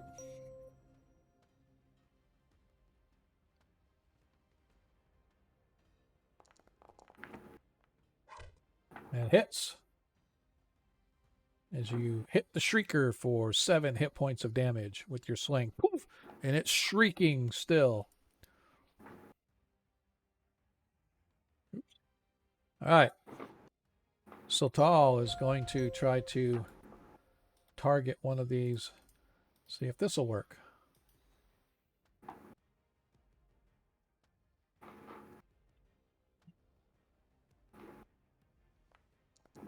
Hey, that one worked. Let's try another one. That one hits. 1 hit point of damage. Okay. That is Sultal. Varys, go ahead and give me a stealth check. As you failed. Why don't you just roll it? Oh, you don't have it on your macro to do it? All right. As you... I'm a 98 and move silently. Oh, I thought it was a 90. I'm sorry. For some reason, I thought it was a 90. My bad. Okay. So go ahead and put yourself where you want to put yourself. Up to your movement. There is a dude here. And alright. I'm going to alright. I think I'm going to go around the corner here and just be quiet. Okay. Come on. That's kind of weird that it's not showing. I'm going to stay invisible for the time being. Okay. Because I want to... Your infravision is 60 feet, right? Yeah, it sure is. And I'm like, oh man, wizard. I'm gonna have to figure out how to get the wizard to do a fireball. I have to refresh here because it's not showing you or your vision. I might stand this guy when he comes forward. Okay. Probably. Okay. I don't see any. Yeah, I don't see any more back this way. Okay. Good. Well, that's what I'm saying. When I'm looking at the map here, it's not showing Oh, it didn't show me going around the corner. No, it didn't show you 'Cause going, and I'm- it's not showing your vision down the hall either. It's on my screen. Yeah, it's on the. Oh, see, and that's. I'm sorry. I Oh really, man. for some reason, on this system, I'm gonna have to ask those guys because I have you or as an observer, right? I'm an observer for all the other players. Oh, So I'm gonna look at really quick. Look at Sotal. I mean at the Varus, and so I have everybody as an observer. So I'm gonna look and see if I I think go that to bounced again out of the program. yeah it's busy refresh, I think. yeah. I mean I refreshed it a second ago, but I'm going to. Might be fours because Gen Con stuff coming up too. Maybe they're having a network. Yeah, I'm just refreshing it really quick. Just I want to see. I changed it so that my stream account, which is should only be an observer, but as an observer, I should be able to see everything every character sees. So that's what should be displaying on the screen, but it wasn't. So I just changed myself to an owner of Varus just to see if it shows or not. So, and it might be. Yep, now it shows. Yep, now it's showing because Varus is now I'm an owner. Okay, so I'm just going to go with that route for right now. So as you look down the hall, Varus, when you sneak around, you can see there are more coming, and that you see several open doorways down that way as well. So you're not sure how many are in each, but you see that there are others coming out of the doorways down the hall as well. I So might be sneaking around for a while. all right. So that being said, and again, I apologize to those that are watching the stream as we kind of get this hammered out. Zadkill, you are up.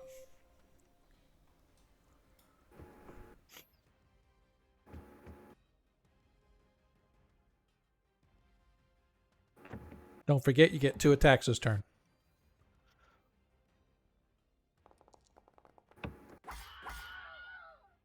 As your first attack takes that one out, you can move up to attack any of the 3 that are still in front of you. All right.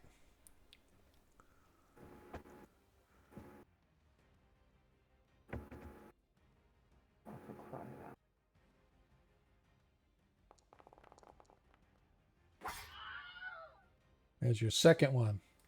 Oops. All right. That's Zadkill. Now, Burly Bear, you are up. Burly Bear, swing and a miss. Second, swing and a miss. Hold on, that blue one isn't me, DM. Oh, okay. Oh, no, I knew that. This is the last one as the bite hits, but it does not quite take it down, as it is a rather sturdy creature. As we come to, is it the end? Nope, now it is the Vegapygmies. Hold on, Ronnie didn't get one. I thought you did the oil thingy on them. Or was that? No, I'm doing my sling. Oh no, you did hit the sling because you hit the shrieker. Yeah, wasn't that last round? No, that was this round. Okay, Yep. sorry. Yep. No, okay. Yeah. So it seems like it was last round because it takes forever. All right. Not as bad as fifth Ed. Yep. As this one. Oops. Yep. As he moves up from where he is at, I am going to say, Varus, you can get an attack on him as he goes past you to attack Zadkill. This one right there, if you wish.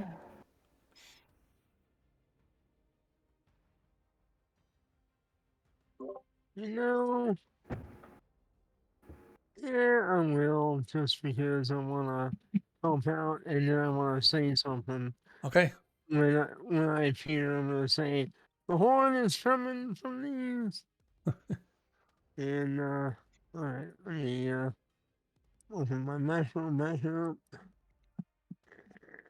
Okay, thirsty.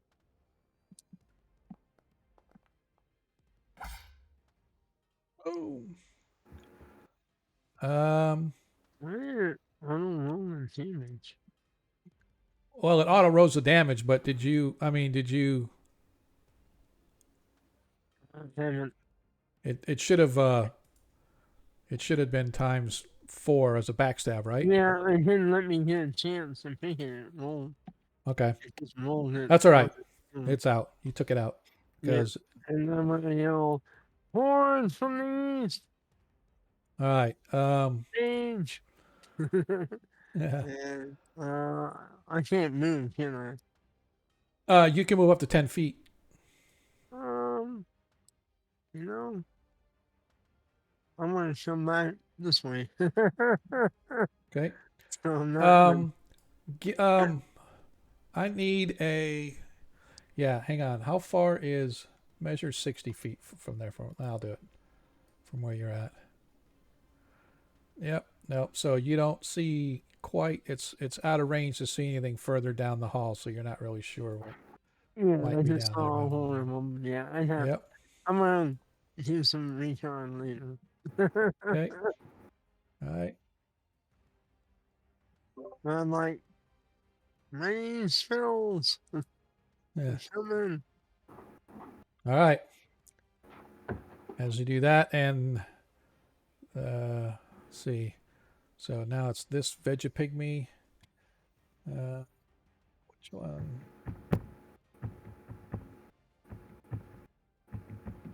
Oops, he's not dead. Which one was he? All right. This one attacks, or as the burning one is attacking Burly Bear. Swings with his club. Smacks Burly Bear for 6 hit points of damage. As that is his attack. And how many hit points he has left? Go ahead and roll a 4-sided dice for me there, Deglin.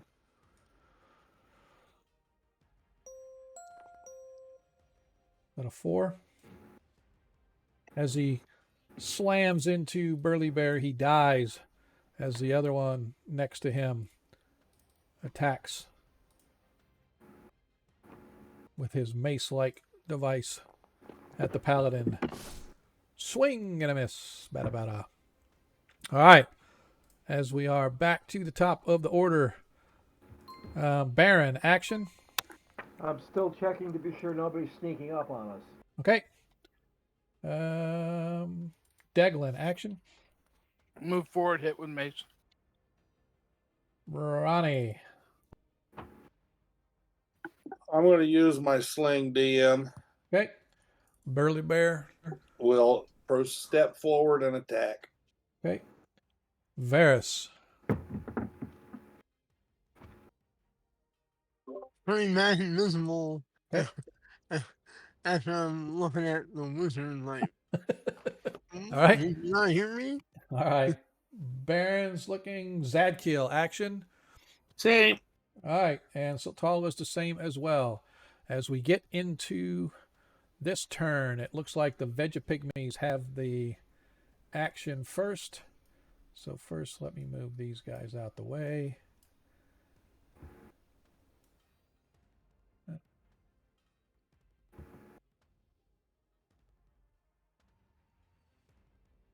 All right, so half this round, half the next round. Give me just a second. I'm sort of staging the hallway here a little bit.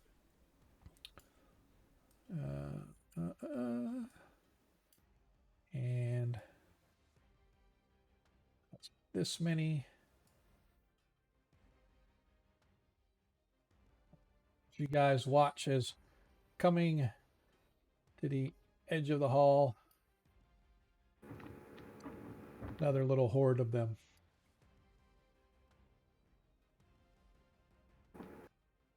All right. So now, however, this Vegapygmy does not get an attack this turn because it's the off turn because he's still slowed. Baron. You still see nothing coming from behind you. Deglin, as you go to step up, go ahead and move your character up to 10 feet if you want, or you can move one more down to the in front of Burly Bear if you want, but you just can't attack because you can only move 10 feet to attack. But as you come down, you watch as another small horde of these creatures come flying around the corner. Ronnie Noblight, go ahead and sling. Were you still attacking the Shrieker, or are you attacking a Vegapigme? What are you attacking? The Shrieker, if I can, DM. Okay, you definitely can. I'm putting him back where he was, so he is right there if you can't see him.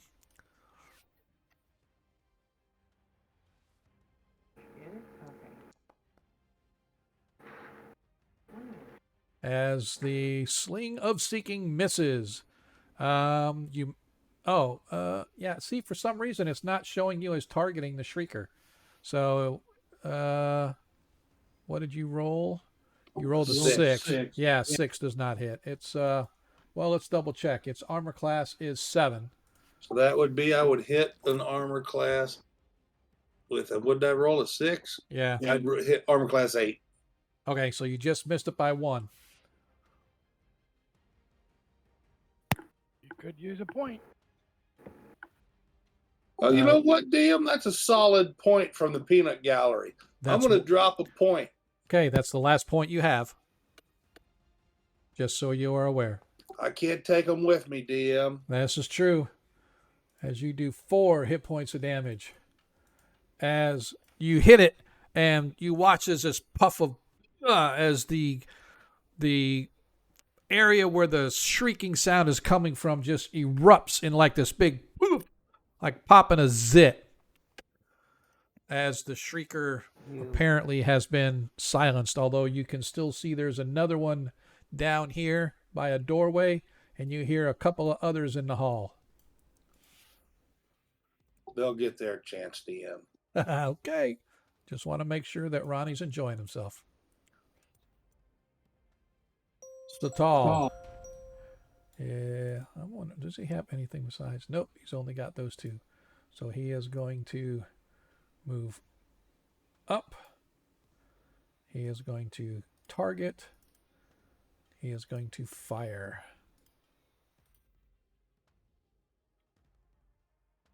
Why is it not now? It's not letting fire again. What the fuck?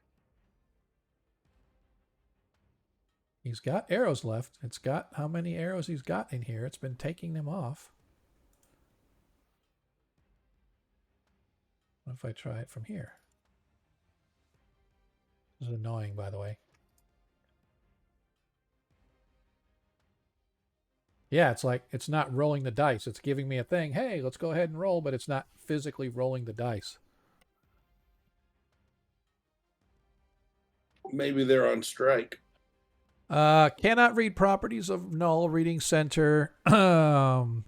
It's something with the get distance. Trying to get the distance of it for some reason. It's not. Maybe it's because it's such a small creature. Let's try it again.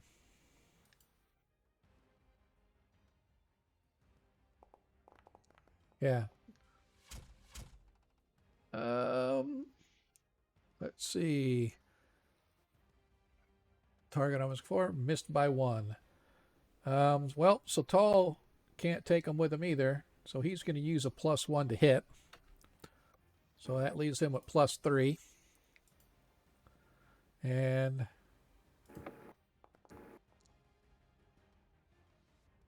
as he does hit, but he only does the 1 hit point of damage instead of 3. All right. Cool. That was his shot. All right. Let me deselect him. Go to the next guy, Varus. You are invisible now to move to wherever you want to move to. I am going back here. Okay, go ahead and move Hit to. hit behind Zantil. All right, as you see, Baron is down there, and he is sort of watching behind you guys. I don't know that he heard you, what you were saying. Zadkill, you are up as you watch another small horde of these creatures coming around the corner. You get one attack this round, Zad. You're up, buddy. I had one attack last round. Oh, you're right. I take it back. Even rounds, you get the 2 attacks. I forgot. Or odd rounds, Okay. you get 2 attacks. Sorry. No, that should be right. We must have missed. We must have missed a round. So go ahead and do 2 attacks this round. I'll give you 2 attacks next round, because on the even rounds is when you get your 2 attacks. So we're on round 5, so it should have been 1 attack. So go ahead and do your 2 attacks this round, and then I'll give you 2 attacks next round too. Okay. Somehow we got them twisted.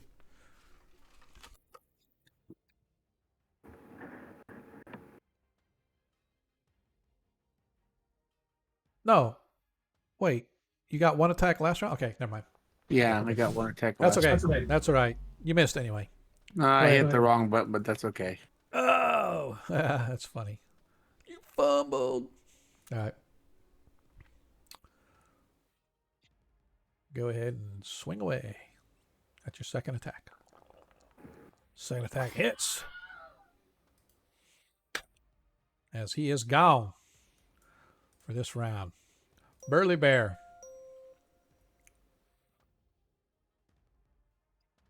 Do I to step forward, or can I reach that one right in front of me? No, you're going to have to move him up.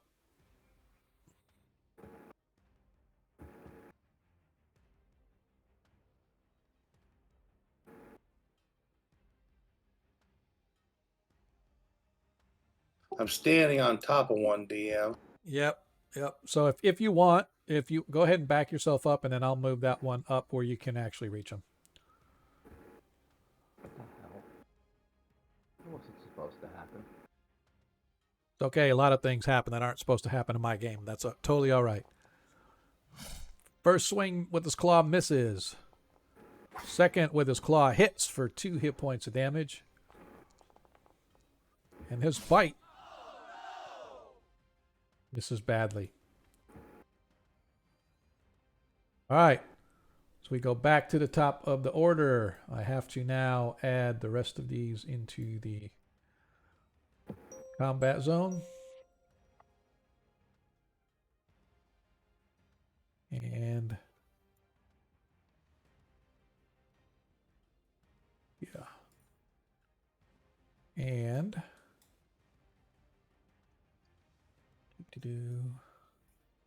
apologize.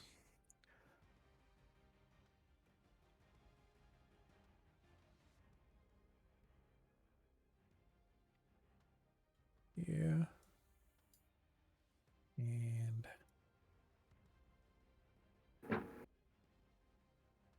oops.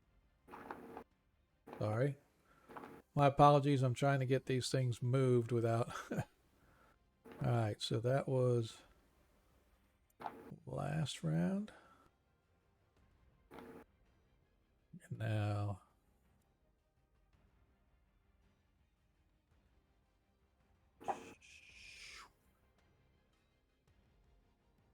This round for those. And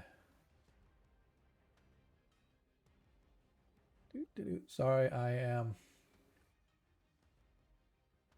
trying to move all these guys so I can get it set up for the next couple of rounds. Just give me uno momento. Don't put too much effort into it, DM. I'm gonna kill them all this round. Okie doke.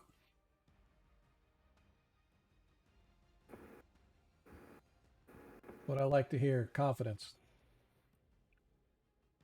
No, I'm just trying to stage these things so that it's easier for me to get them into combat.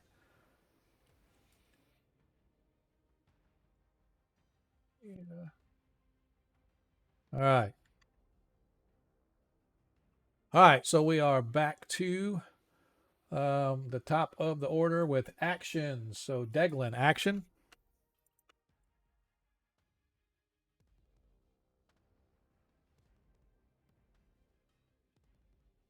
I guess I can move to that column next because I didn't get the attack last round because nothing to attack. Right. So yeah, if I Just using your mace or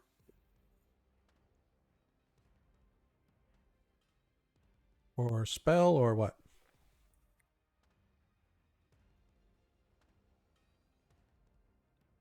I don't know if it's me, but I don't hear you talking. I also don't hear him. Yeah, he's not lighting up. Yeah, I don't know if there's some issue with your microphone or whatever, Iger, or something going on with you. But right now, I'm just going to go with what you had last turn, Mace, and then if you want to change it when you get back, we can fix it. Ronnie, action. Well, DM, I'm going to do a spell we've not used before, and I'm sure it's always. My intention is to cast a wall of fire. It will be an 80-foot long wall that'll go from this intersection down towards where they're at.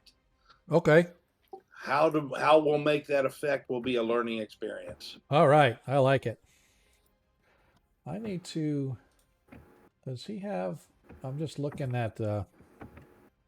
Somebody has the light that's like. Oops, that was me on accident.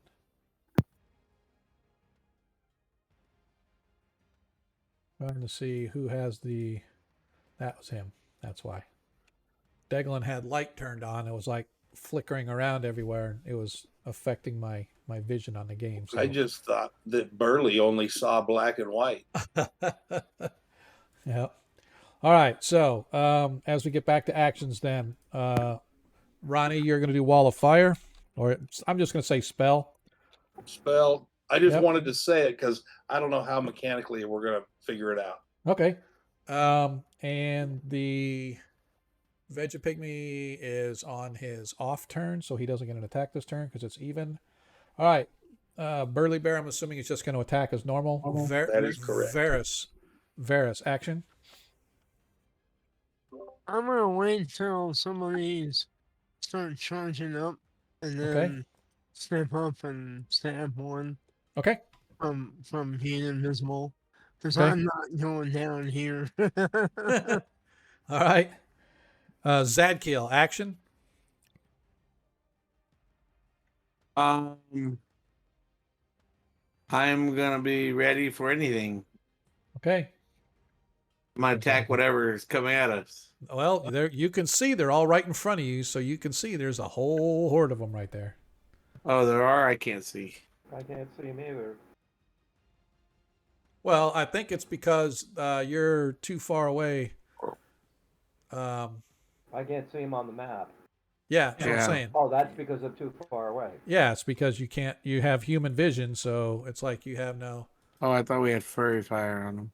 Well, no, there's only one with fairy fire right now, and I don't think that actually does anything. Well, it's a light source. That's what makes them easier to hit, I think. Yeah, but it doesn't in the game. I understand how that works, but I'm just saying in the game mechanic, the system, it doesn't do anything for vision. Oh.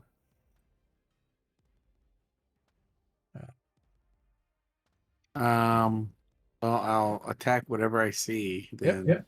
Yeah, because they're all literally on the map right in front of you. I don't know how Zadkiel can't see. Oh, now I can see it. That's because I turned the light back on. I don't know what it is where you guys can't see anything unless there's light shining. But we are human. Go ahead and I know. Go ahead and move up and there's supposed to be dim light in this area, so I don't know why it's not allowing you guys to see. But okay, so that's everybody's actions, and as we roll combat next turn, let's see who goes. As the party goes first, Baron, you're up. Okay, I'm going to go ahead and raise the hood on that lantern of mine to light up the corridor a little bit more. And then I'm going to move to here, keeping my eyes open what's behind me and above me and all of that. All right, so as you look down the end of the hall at the intersection, you can see, I'm pretty sure now, 5, 10, 15, 20. Yeah, you should be able to see with your hooded lantern or your bullseye or whatever down there. You should see the creatures coming around the corner again. Deglin, you're up. Can you hear me now? Yes, sir. Behind me There's nothing behind you. There's all the way down at the end of the hall. You moved up and you could see down the end of the hall. There's another horde coming around the corner, as if a never-ending horde is coming out from that direction. I got nervous for a moment. Oh, you're okay. All right, I'm gonna attack this one. Okay.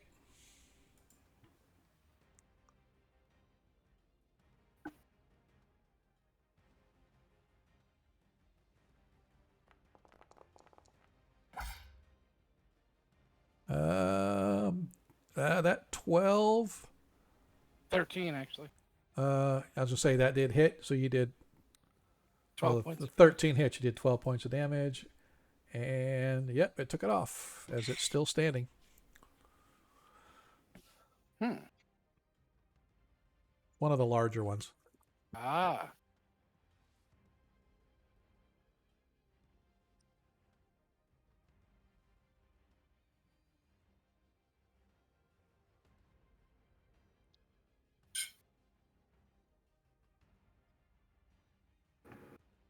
Oh, sorry. For some, why am I thinking you got another attack? Sorry, Ronnie Noblight. All right, Dan, here we go. So describe for me the shape of it first. So this is going to be an 80-foot long wall going east to west. Okay. Down the hallway. Now we may get some splash effects because it does damage people due to proximity out to 20 feet. Okay. I have a ring of fire resistance, if that makes sense. Yeah, it does. Ring of fire resistance. I believe for normal fires, it is no effect on you. For magical fires, if you take half damage automatically, but if you make your save, you take no damage if you have the Ring of Fire resistance on. Cool. I think Zadkiel has one as well. Yeah. Yeah, I do. All right, so I'm not sure. So it shows I got all these categories for damage. Yep. But I'm trying to get it to where I don't know if it shows up. Do I need to draw a line? So first of all, you already cast. So go ahead and hit the effect post concentration duration. All right, wall of fire apply. Oh, so it's weird. It only did. Oh, okay. So hang on. Give me just a second. Maybe I need to pick individual guys and then. So here I will do it. So you said it's 80 feet long, right? Yes. So I am going to measure 80 feet down the hall. I'm going to be starting from like on this corner in order to get these ones here. So let's go. I just need to see how far 80 feet is really quick down the hall. Okay, so everybody right to there. So I am going to, let me go, and I'm going to select everyone right to here. Okay. And everybody on that line should take 4 to 16 points plus 1 for my level. So 10. And then if they're 5 feet away or 10 feet away, they take 2 to 8 points of damage. And if they're 20 feet away, they take 1 to 4. So like, that's why I'm saying Zadkiel might take a D4 and so might the bear. Hey, do me a favor. Hang on just a second, because unfortunately I really don't like that and again, this is just a system thing. The old system, I could select multiple, right click and target, and it would target all of them. This one, I literally have to target everybody individually. Well, I can target all these guys, DM, and then maybe try and hit that. But you can't see them. That's the whole problem. So I'm going to move your token. I'm going to move your token in the middle, so you can see them. Oh, shiver me timbers! All right. So hang on a second. So I am going to measure 80 feet. So everything up to this spot right here, Ronnie, as you can see me clicking on the map. Can you see that? That's 10 feet past where I just highlighted those 3 in a row right there. Yep. That's where, as far as I could see. Okay. Let me then do this. That worked. All right. So the next 3 are the furthest of 80 feet. From that spot to all of them back to the end of the hallway, you can select all of them. All right. Give me 1 second. Holy crap. But right now, it's not letting me select. Oh, seriously? Yeah. I'm gonna unselect some that I've had selected. So Well, it's letting me select the ones that that are in the light at the far end of the hallway, just not the ones next to me. that's pretty weird. All right, so let's do this. Does Ronnie have? I'm gonna do Oh, I some. can pick a DM. I was gonna say I can drop a light right down there.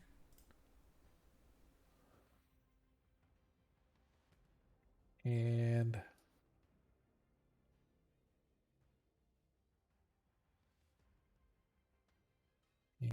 let me do this kind of a light, and we don't want it to be really intense. So I've got everyone selected except the one that's underneath me. Okay, and then let me get rid of that then. Go back here, select Ronnie, put you back where you're supposed to be. And then go ahead and do affect post concentration duration and see if that'll allow you to do it again.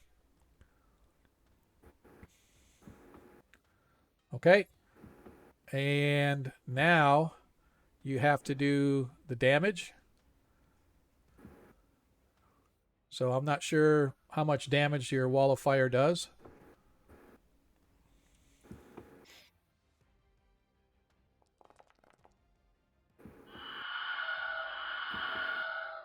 It does that much damage. It does that much damage. All right. How much was that? Looks like, so it was the 19. 4d4 plus 10. Yep. So it was 19 damage to all of them. I am going to go through and I am going to really quick delete all the ones that are RIP'd. Well, that was cool. Thank you, DM. Yep. How long? How long? It's a concentration thing, I know, but how long does the? Because the other ones will be taking damage. So once I stop, like if I keep concentrating, it will stay up. But if I decide to stop concentrating, I'm going to confirm this again because I just closed my pH. It does one level per round, or I can just stop it. Okay. Like 1 point per round, you mean? No, one. No. So how long will it last? Well, I was just wondering how much damage do they take next turn, right? Oh, so if they try to move through the wall, they'll take the same amount. If they're 10 feet away from it, they will take 2d4. If they're 20 feet away, they take 1d4. So like right now, Zadkiel and Burley should both take 1d4 points of damage. Do they not? Do they get a dexterity save on any of that or no? No saving throw. All right, so go ahead and roll a d4 for me.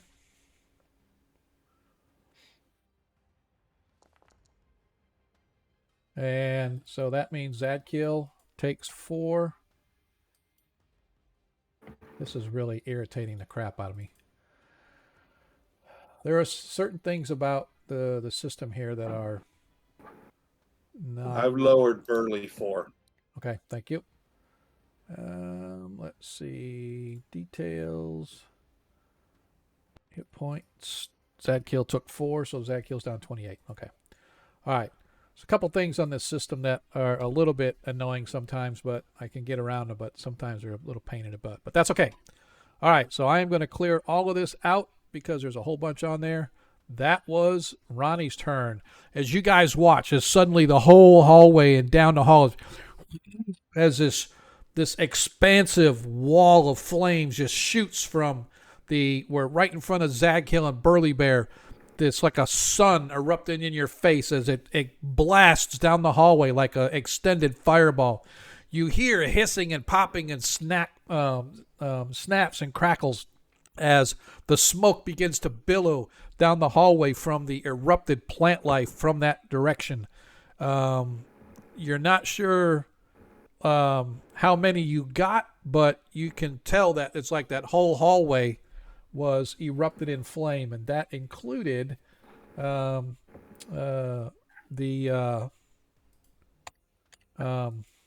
shriekers that were there, as there's only one remaining that's still shrieking, and it's right here at the corner. As Satal is going to try to target this one with his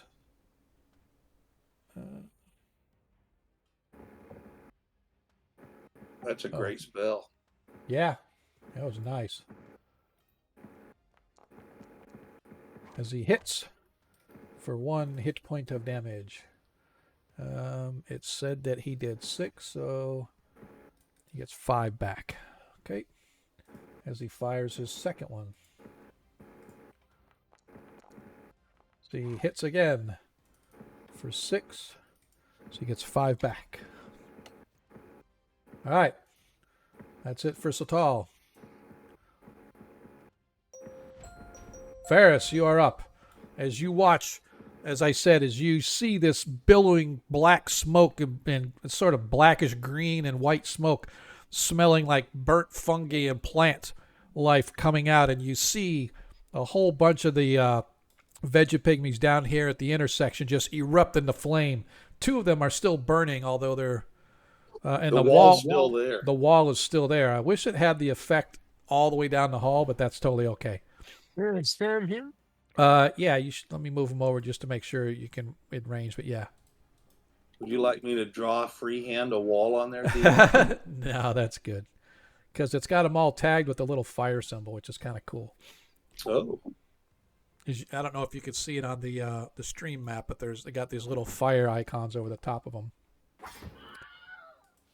As you manage to take him out. And now, step back. All right.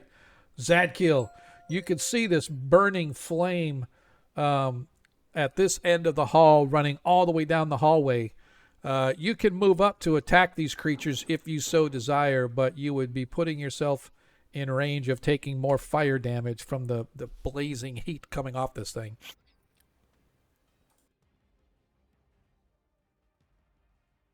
I'm gonna back up and Okay. use my sling. Okay. Go ahead and attack which one you want with your sling.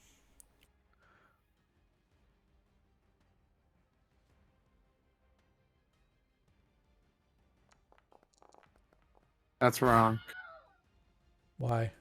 That's the rod. Oh, well, let's see I what hit you cancel, but That's all right. You rolled 7 hit points of damage, so that would have killed it anyway. Regardless, so that's fine. All right. Is a sling Bludgeoning. I know that, but is it only 1 attack? Yeah, it's 1 per 1. Okay. That was I hate when you do cancel, it still rolls. It sucks. All right. So that is Zach. so it does do that. I was trying to figure out what the heck. I know. Yeah, even though you cancel, it still rolls, and I don't like that. I have an update for you concerning the Ring of Fire. Okay. He has to be in the wall to take 10 point around. Okay. Otherwise,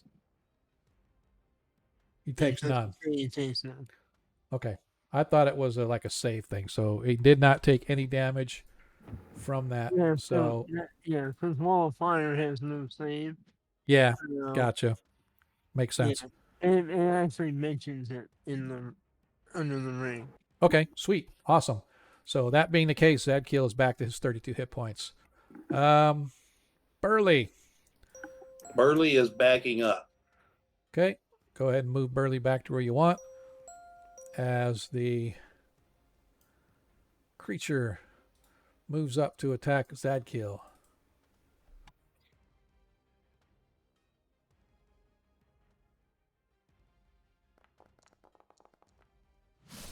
Misses. All right. Back to the top of the order. See who goes first.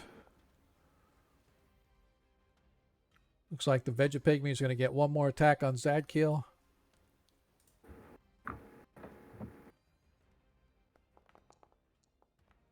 He misses Zadkiel. Deglin, go ahead. All right, I'm going to hit that guy attacking Zadkill. Yep.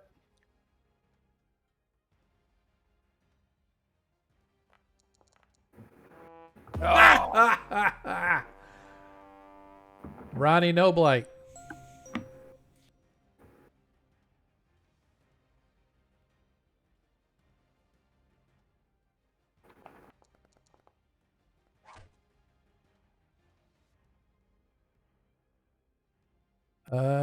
As you hit. That pygmy right there. Yeah, it's weird. Oh, okay, that's why. I was like, wow, I thought that he killed him. All right, as it hits, boom, slaps it. It is still going, though, so I'm going to, even though he should have gone earlier, I'm going to go with the attack here. So he hits, taking out the last of the ones that you can see here. Although there is still billowing smoke coming out of the hallway, we are going to end our combat here as you manage to get through the first wave of these. And I am going to send us to break. So Awesome. Thanks, DM. Yep. So we are going to pause it right there for right now. For those that know, this is typically our break time. Hopefully you guys are enjoying what's going on. Our first foray into using some spells and whatnot off of this game system. Again, I've still found a couple things in here that are giving me a little bit of fits, but for the most part, I am really enjoying the system and stuff. So this is actually the first time we've had a chance to use the some of the spell effects and whatnot. So it's actually kind of cool. That wall of fire would have been cool if we could have had that effect where it just literally did a huge wall of fire going down there. But it is what it is. So, oh, good. We got a Spanish commercial going on. I like it. So if you know, you know. Normally we do our breaks for 15 minutes. So we're going to take our break for 15 minutes. So we will be back around 52. So I'm going to say 55, get an extra 3 minutes because it was an extended, long combat. Give you guys a chance to go refresh your drinks and kind of figure out what we're going to do next because there could be more coming around the corner because there were a bunch coming around that corner when he dropped that fire spell. So we'll see what happens. So hopefully you guys will hang with us. And like I said, we'll be back in about 14 minutes now. So thank you very much. See you shortly.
You're having a good time, Lucien.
You know that Big Bargain detergent jug is 85% water, right? 85% water? I thought I was getting a better deal because it's so big. If you want a better clean, Tide Pods are only 12% water. The rest is pure, concentrated cleaning ingredients. Ooh, pass me the intercom thingy.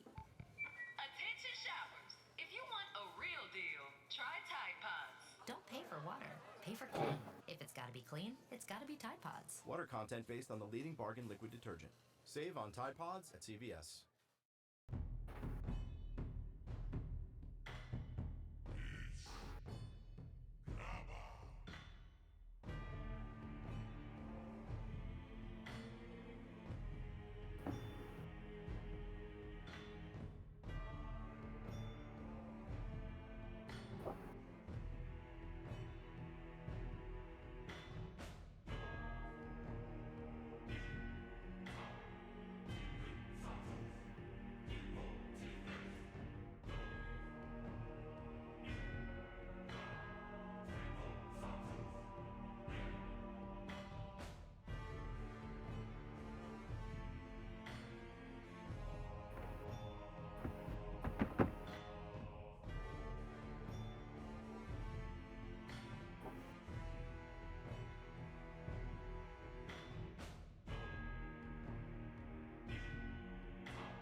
Are you trying to outbid me on those dice? Hit you. Hang on.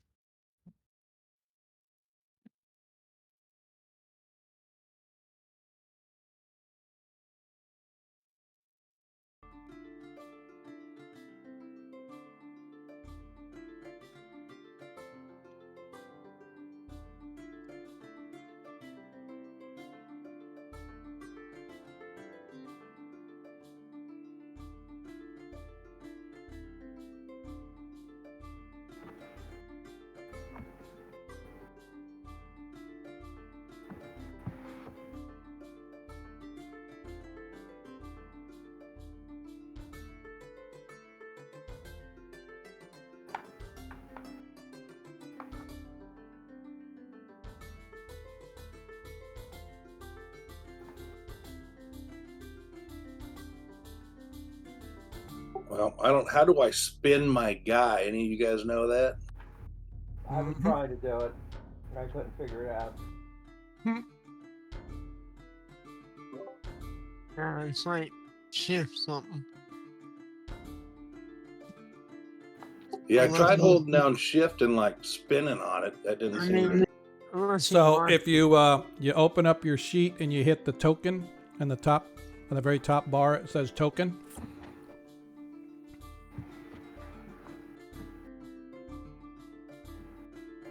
Let me know when you get up there, Ronnie. I'm up there. So if you open up the token sheet, the very first one says identity. There is a rotation value. Now I'm sure that there's probably a way you can do it in the UI without having to open up your sheet, but you can set it to whatever value you want there. So if you set rotation to 0, it'll put them right back up. That worked. Thanks, DM. Yep.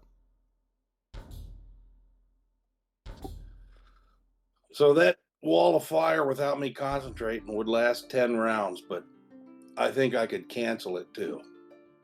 Yeah, as soon as you Yeah, stop. you can definitely cancel it. So I'll probably let it burn for a couple of rounds just in case there's anything left and then cancel it. Okay.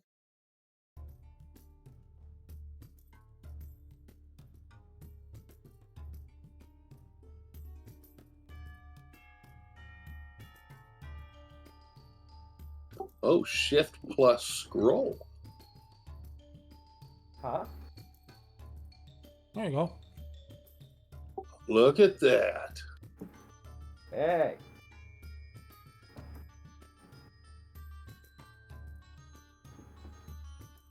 I like it. Yeah.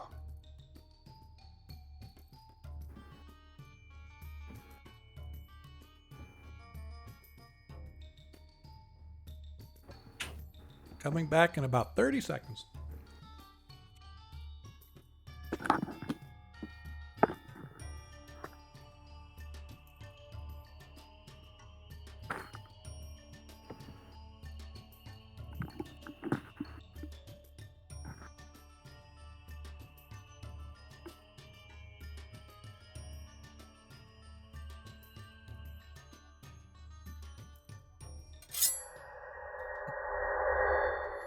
As we shift gears, coming back to our game. Welcome back, everybody. I am Sean, your host, for tonight's episode of 1E1 Shots. As our party continues their exploration deep within the barrier peaks in this strange, weird place that they now find themselves. They have just completed their protracted long battle with a group of the Vegapygmies that came pouring out. Which, by the way, I have to, excuse me, it's as the wall of flame, the wall of fire, I should say, took that out. These guys are going to be gone. These guys are all going to be gone. All right. As the wall of flame continues to roar down here, extending into the eastern hallway, it has ignited whatever plant life and fungi that you guys can see here, as well as the creatures. Some of them come stumbling out, only to be consumed by the flames as they fall into big piles of burning ash and wood at the end of the hallway. But before we get going too much further, I know that we were talking over the break a little bit about some of the functionality. I know that ARS, as EFTB said, it doesn't play nice with a lot of mods because it's actually very heavy rule set. A lot of stuff built in. Most of the stuff that I have are effects and some of the other stuff. But as an example, right now, as a DM, I can go on my view and I can select, say, a dozen creatures. And I can right click and then hit the invisible, and it'll make those tokens all invisible at one time. Same thing I would expect to happen if I select all those tokens and I select the target. But in this case, it doesn't target them all. It only targets like one of them. And so only that one happens to be targeted.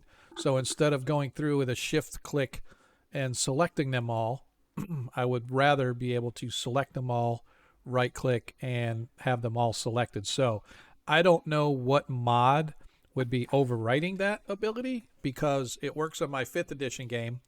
And all of the mods are the exact same in both games, although 5th edition has some 5th edition specific mods that are added. So I don't know what specifically it is, but I am going to dig into it just to see what I can get rid of, because some of the mods, like I said, most of them I should say, are all for just like effects and stuff like that. So a lot of them aren't necessarily required. But one of the things that I like the VTT for is because of the fact that I can see effects on the map and I can show that to people. All the spell effects are really cool, et cetera, right? So the Wilhelm scream, as you guys put it, I think is pretty cool. I didn't even realize that was part of this until the first time a monster died. So anyway, yeah, I am in no way saying that ARS is garbage because of a couple of things that I have to work around. One of the other ones that I do say that is a little bit cumbersome for me is I know I can move it, but it seems like every time I click on my token, it pops open a DM view of abilities and stuff. Players don't have that. It's apparently just a DM view.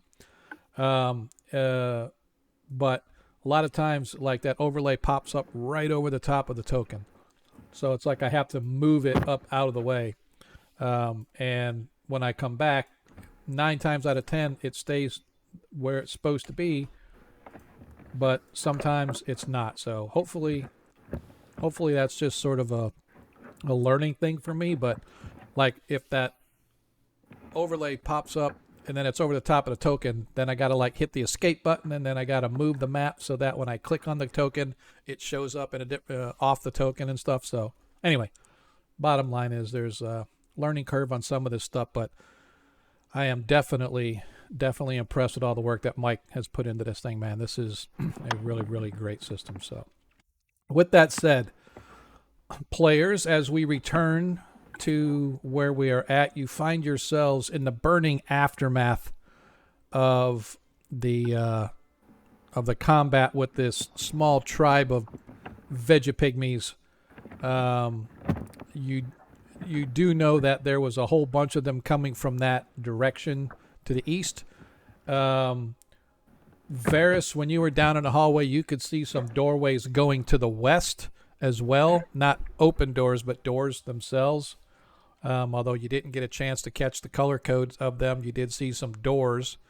But you did see, as far as your eyes could see, there was plant life and fungi and other stuff running down that eastern hallway, as if that was some sort of a living space for these Vegapygmy plant-like creatures. Well, hopefully a lot of that is on the way, but yeah. Right. Okay. Am I invisible or invisible? You are still invisible. Yeah. We are in combat? For right now, you are, yes. I'm gonna reappear. Okay. come over here and say, I'm gonna gesture for everybody to come have a powwow. Okay. And I would like to talk with the spellcasters primarily Okay. to start with. I think fire is our answer. That wall of fire was dope, but there was lots of enemies further east down the corridor, and lots more of those shriekers. So I don't know how many survived, but there may be much more to face. So I think we should go down and cleanse it all, and then we can go back and search around and whatnot. Well, can he cast that wall of fire again, or is it still burning? No, or- that was the only one I had. I have an anti-plant shell though, so I could put an 80-foot square like we did last time we had all those shambling mounds. I could do that. We could walk right through them. Well, I mean, I don't know if the Our fungi wizard considered has plants? fireball or something too that might need for if we get surrounded or whatever. Are fungi considered plants? These creatures are sort of a combination plant fungi type of a thing. Okay, so we don't know sure then it'll work. Yeah, you don't know for sure, but pretty sure you've got a pretty good feeling. At least a druid has a pretty good feeling that they Fungi are like animals, but they're not plants or animals. They're organisms. Yeah. All right, Are they- Ronnie, cast Cure Light on who? Bear. Okay. Burley. Okay. Reroll the 1. Reroll the 1. Oh boy, how do I do that? Just roll a d8. Actually, hang on. I did undo. Cast it again. Or cast. Just do the heal part. You don't have to cast. Just do the heal part. There you go. All right, thank you. Yep. Does anybody else need some juice? I got 1 cure light left. I got like 3 if some. Oh, and I have 2 left. I have like Anybody? All right. I'm looking to see what my hit points are. Oh, I'm good. I'm 32 of 39. You only have 39 hit points? Yep. Yeah. Huh? That doesn't Yeah. make any sense. I have 7. 6. Yeah, see, and this is the thing that we talked about. Somehow, some way, people's hit points are so like he has. First of all, he has no Constitution bonus. Second of all, as a 7th level, the max he could have is 70. When he rolled his hit points, he actually, when he rolled, it came out average numbers. So he averaged right about 40, which is about an average for a 7th level without any con bonuses. So, I mean, 7 10-sided dice. If you roll 7 10-sided dice a bunch of times, the average is going to be in and around 40. And so everybody else either A, has Constitution bonuses or something got translated somewhere because we have, well, you're 9th level, right? He's only 7th. Right. But still. I thought he was higher level than. Yeah, but still, if you take 9 times 8, the max you could have is 72 plus your con bonus, right? So what's your con bonus? Me personally, I have none either. Okay, so the maximum you can have is a 72, and you have 68. So 65. 65. So that means you rolled for every level, you maxed your hit points except for like 4 levels, right? So in other words, you rolled an 8 every single time you leveled for every level except for like, 3 levels, 4 levels, whatever. So again, I don't know how the hit points, it's like I don't remember all the dice rolls, but I'm like, when I was looking at Zadkills, I'm like, how the hell did he end up with like 80 some hit points and he's only 7th level with no con bonus? And we went through the sheets and we figured it out. So we literally just re-rolled his hit points so that we could make sure that it was on par with what it should be. So I did roll some pretty good rolls for my. Yeah. But I No, also absolutely. got I did get. You got the extra bonus. Yep, you did get the twice. bonus. Well, and I gave myself com bonus because I thought I had a +1 and I didn't. Yeah. Oh. So anyway, I thought bottom it line made a is, difference, but yep, it's all okay. good. Yep. And once he gets up higher levels and stuff, then he'll definitely have the ability or the hit points and stuff. But yeah, I was looking at all of them and I'm like, man, how do people have so many hit points and they're this level? So but anyway. Ron Dog's not got a lot. No. And I think that's the sort of averages it out, right? So Nobody hit him. yeah. That's all right, man. All right. So we still have to. I have flame strike. I have 1 flame strike. But that's like a 10-foot by 30. Now, hypothetically, Yep. can I change orientation of a spell? As far as what? Well, instead of it's 10-foot radius by 30-foot tall. Yep. If I were to stand on my head, could I shoot it sideways? No. And go 10-foot tall by 30-foot long? No. Damn it. No. Does a wizard have fireball still or not? Does Baron have fireball? Baron, I don't know what his spell book has, but he's got Fire Shield and Wall of Ice. I don't know. Does he have Fireball? I thought he had. Didn't he cast Fireball before? No. He has Fireball and Lightning Bolt. But in this confined area, I'm afraid to do it. Yeah, but he doesn't have them memorized right now anyway, so. No, I don't. Oh. It turned out that the slow spells were working a lot better than any of that other stuff. I mean, slow is fine too. I'm just trying to, trying to let you all know that, only half those doors opened up, and there's probably more of them. Yeah, by accident I took Magic Missile, and it turned out that was the effective spell against the Will of the Wisp. Yeah. So. I'm going to be packing more of those. I have Dust Devil, which is basically like a low-level air elemental, but it'll blow. So if there's any current fires like sitting in the hallway, I could blow those fires as I move the air element. I'm just Or thinking we could just go the other direction. It's up to you. I know what you guys want to do. So I'm trying to think outside of the box. I'm willing to go down that direction, and at least these first couple doors right down there were. Yeah, me too. We're open. Let's see what they got. Let's keep the fight pressing on them.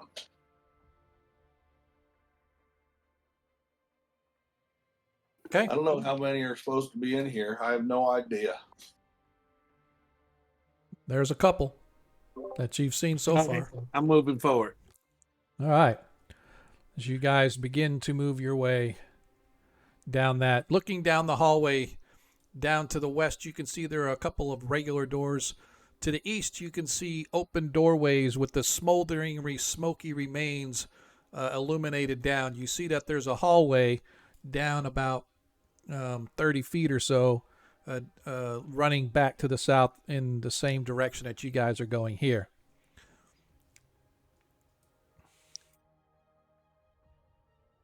Did you trying to? Okay, I've gone ahead and I pulled the can't hood see off anything. of my lantern so that we can light up the hallway. Okay. So I got my staff in one hand and my and the lantern's hanging off my belt. I'm seeing something here, gentlemen. I'm seeing nothing. It's black. No. It's all I'll move toward the something.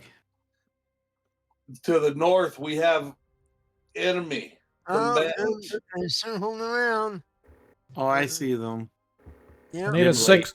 Need the party to roll a 6-sided dice for me, please. I'm going to turn invisible. Holy crap. Yeah, I'm going to stick my head in the hole. It works for the ostrich. So All right. Nobody is surprised.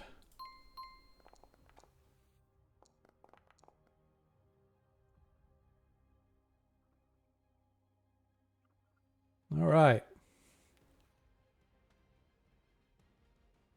As you guys get down to the end of the hall, suddenly Sultal says, "We have company!" And you turn and look, and you see a small group of these Vegapygmy creatures coming from the north, heading in your direction. Somehow I knew that was going to happen. Feels like the ghouls in that level in the Temple of Elemental Evil. All Well, right. then I should go first. Actions.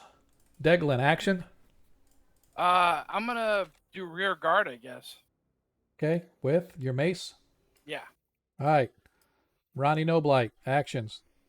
DM, I'm going to try and suck those buggers down here so we can get more than two people, a two-person front. And I'm going to bring Burley with me. What do you mean? What are you going to do? So I'm going to try and create space in the hallway so that we can have more than two people attacking. Okay. So you're going to be moving I'm going down. to move like Gotcha. that. Gotcha. All right. Varus, action. You're already invisible, so actions. Oh, I'm gonna wait here and pass them. Okay. Zadkill. Oh, wait, I take it back, Varus. You said you come uninvisible to come down, Yeah, I right? had the powwow, and now Yeah. I'm gonna turn Okay. back. Okay. Gotcha. All right. Zadkill. Yeah, I'm gonna attack the first thing I see All right. With. with my rod. Okay. Gotcha. Baron, action.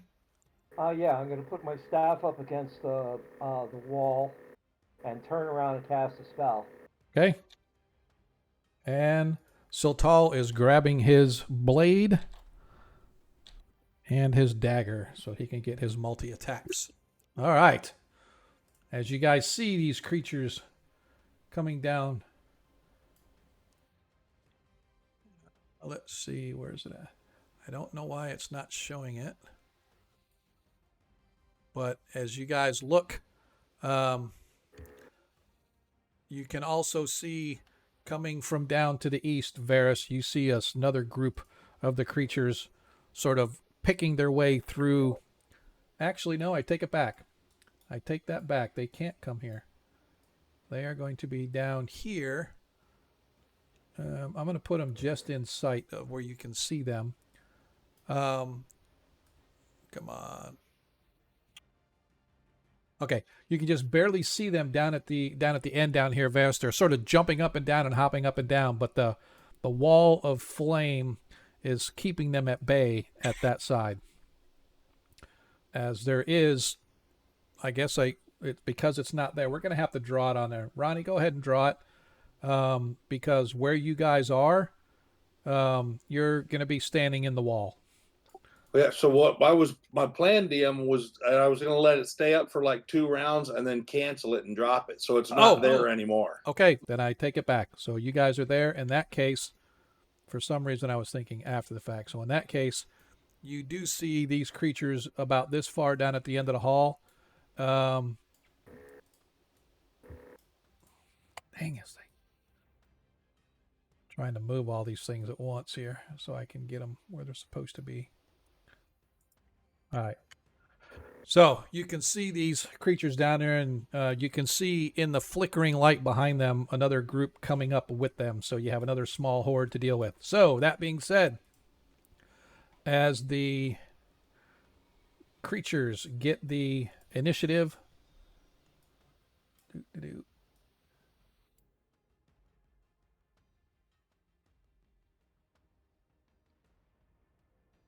Okay, looks like I'll be able to get a two. Can I get a 2-segment spell off before they get here? They got the initiative. Okay. So as they come in, you're preparing your spell.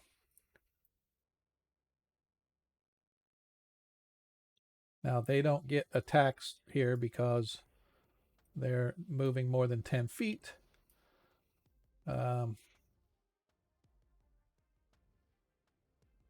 This is not good. All right. That is all of their turns.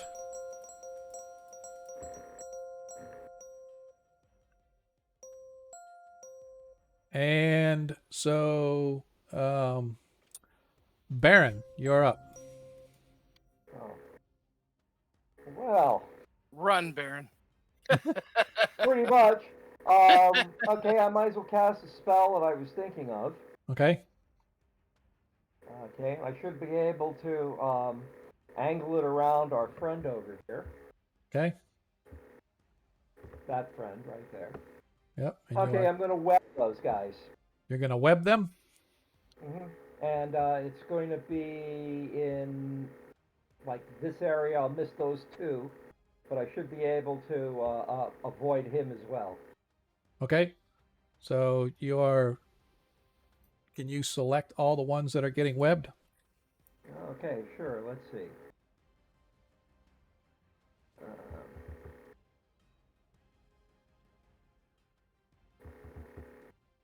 Okay. If not, if you just want to go ahead and do the cast, just do the cast part of web. Okay, and that would be on my character sheet. Yeah, just open up your character sheet, click on web. Okay, coming up. Ah, there it is. All right. So just go ahead and click cast.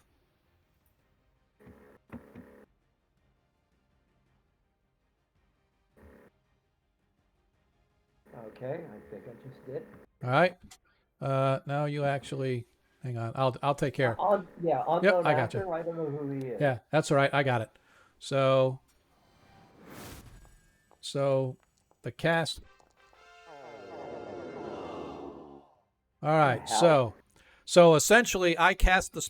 I selected all the ones. Oops, I think I missed one. Darn it. Well, I know that those two that are right next to me, I can't do anything about. Right, but you got the rest of them, right? So I was looking, and I rolled it, and so it automatically, when I cast the spell. So what you do is you click cast. I should say you select all the ones that you're targeting. You click cast, and the system will automatically roll their saving throws. So save versus spells or whatever they get. So there's one that failed.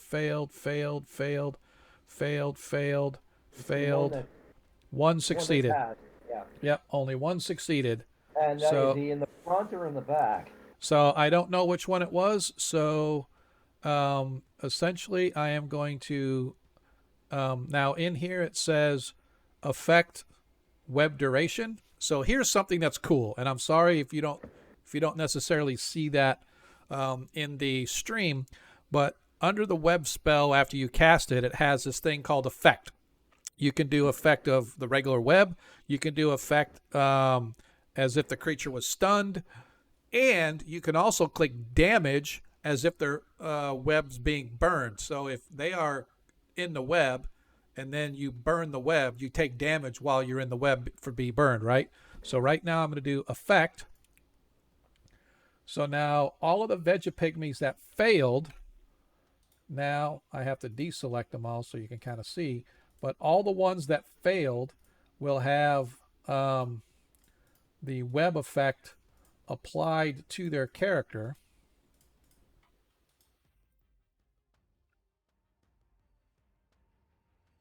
And I don't see which one passed because it has them all as affected. So I'm not sure which one passed. Not really sure. Not going to worry about it. But right now it shows them all of having it applied to them. And so I'm not 100% sure what all the effects of web are. I think. Okay. Well, basically they're they're stuck in the hallway, caught in a giant spider web. Yep. There you go. So they are now all caught in the web. So they can't I have a cunning plan, but I have to wait till next round. All right. Ronnie, you were casting a spell also, I believe. Nope, I was moving to clear That's out. right. I was moving right here to clear out DM. Yep. Go ahead and move Burly Bear as well if you want to move him. Could I change him and have him, since he's right next to since they came down and closed with him, to have him attack? Yeah, we can do that. I'm fine with that.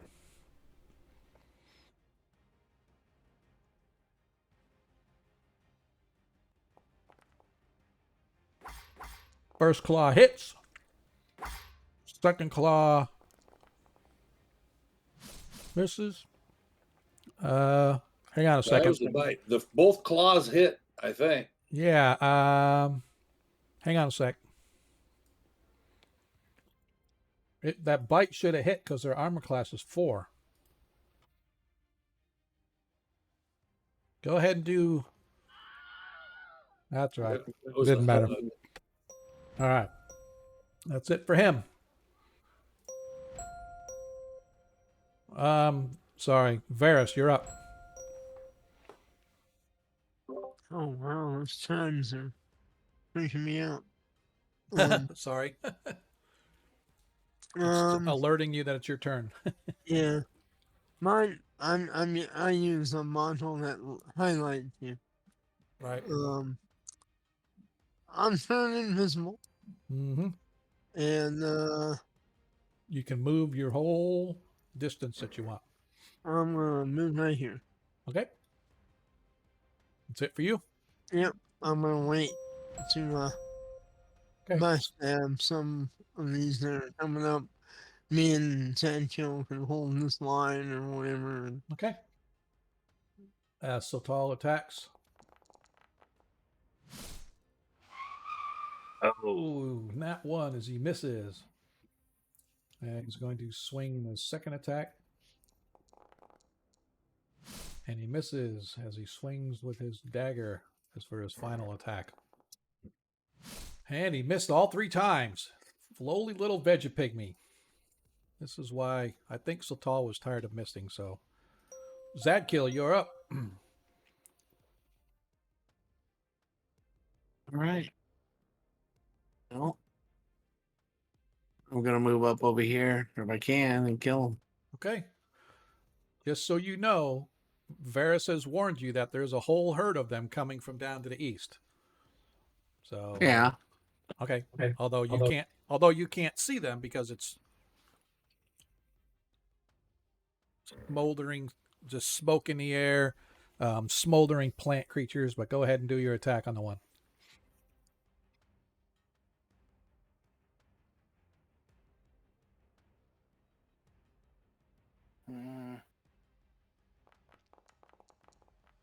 As you hit, Zadkill hits for 14 points of damage.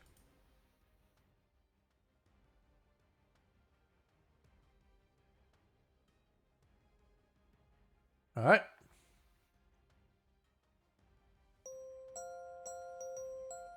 Baron's already gone as we go to the top of the round. Wait, I didn't get. Oh, why is it bypassing you? I don't know. So I don't know either, but go ahead and do your attack. Well, I'm assuming I can attack this guy right here. Yes, you can. You want to move up where Zadkill was? You can move up. I'll let you attack. Good enough. All right. That leaves it for this. As you guys see no more of these that are not already cooped up in the web. As we go to this top of this turn. All right.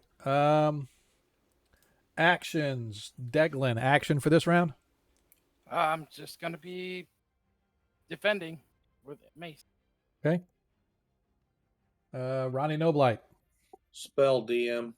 Okay. Burly Bear. Fighting DM. Varys, action. Let somebody come up here and then Okay.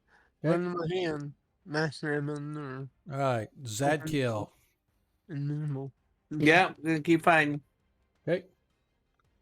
I'm standing right there, and I cannot see those 4 squares in front of me. They're like darkened out. Which ones? Right, like right here? Yeah. Yeah, hang on, let's do this. If you refresh, there's a light. I don't know. Yeah, you have is on. Your light spell is in 40, so I'm going to do this.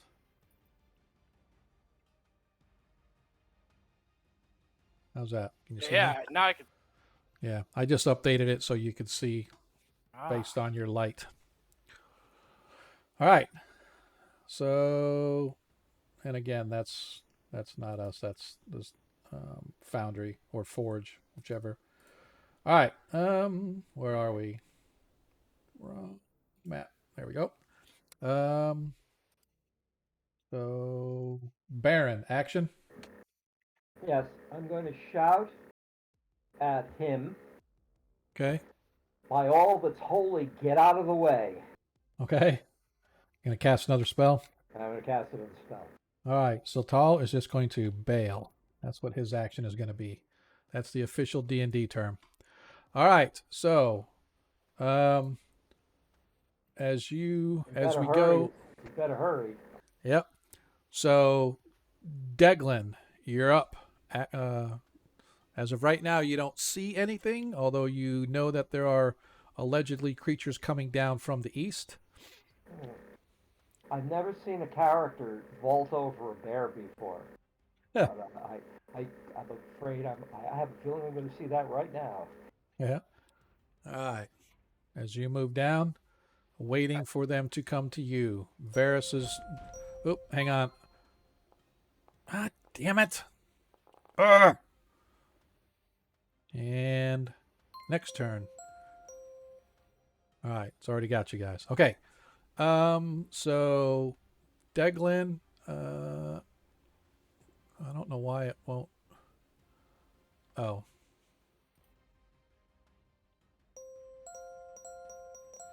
I move back to the top of the order. Okay. So now we're on Deglin's turn. So I am going. So there's an option here I just found. I mean, I didn't just find it. I just going to use it for delaying action. Since there's nothing right there, I'm going to delay Deglin's action to the end of the round. Oh, cool. The same thing with Varys. I'm going to delay Varys's action to the end of the round. Zadkiel. Oh, sorry, Sultal. Sultal is up. Sultal hauls ass down here to join you guys. And he gets out of the way. Zadkiel, you're up. Okay, I'm gonna hit the one that I did 14 points of damage with. Okay, he's just so you know, he's stuck in a web, so Yeah, nothing to well, do. he's gonna be dead on a web. Okay. Where's he at? Yeah. Who? Zadkill. I don't see him on the screen. Yeah, he's there. Because originally I moved him. Originally I moved him off the map so that you could move to attack, and then I put him back, so your page is obviously not refreshed. Hey, there All right. I saw that 20. You get your second attack. Man. You get your second attack. You didn't kill him? No. Wow. Wait, hang on a second. It was at 20, so he gets double damage, right? Yep. I don't know why. So, did it automatically do damage from it for you? I don't you know. rolled that 20, you knocked me off the air. No, that's fine. You took him out because the double damage would have done it because it didn't double your crit. I don't know why not, but it should have. I'll have to check the settings on a thing. It's supposed to automatically crit. All right. There is one real quick thing. Okay.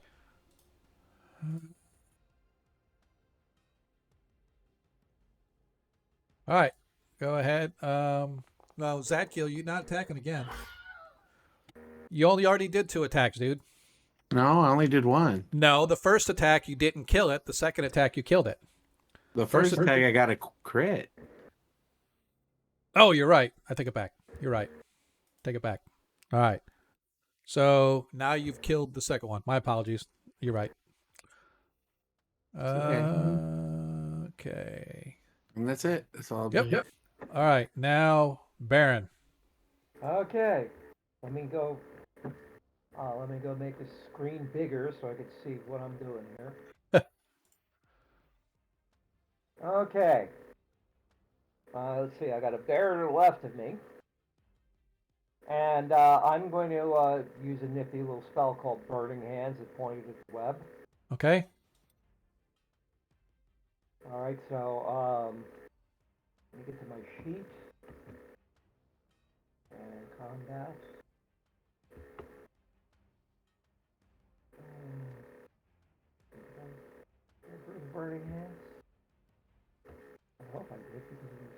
silly.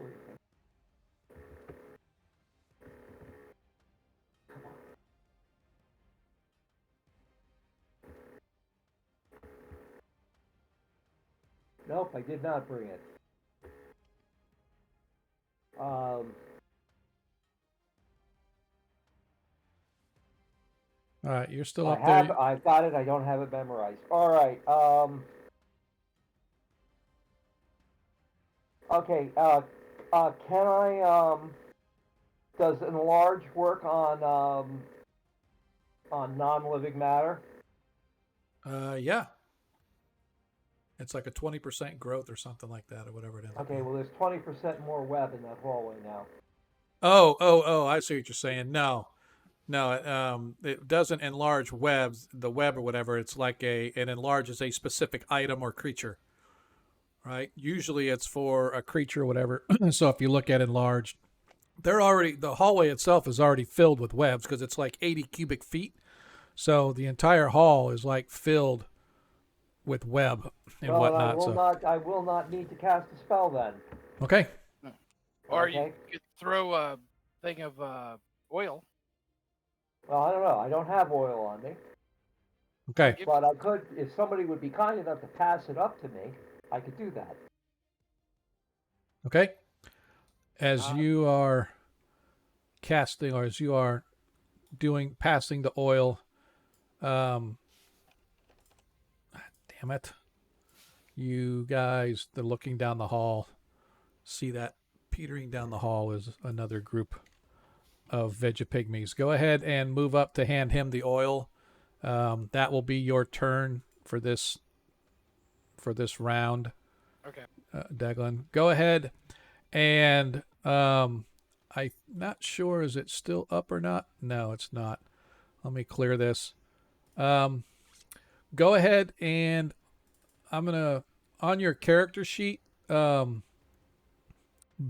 if you go up to web again.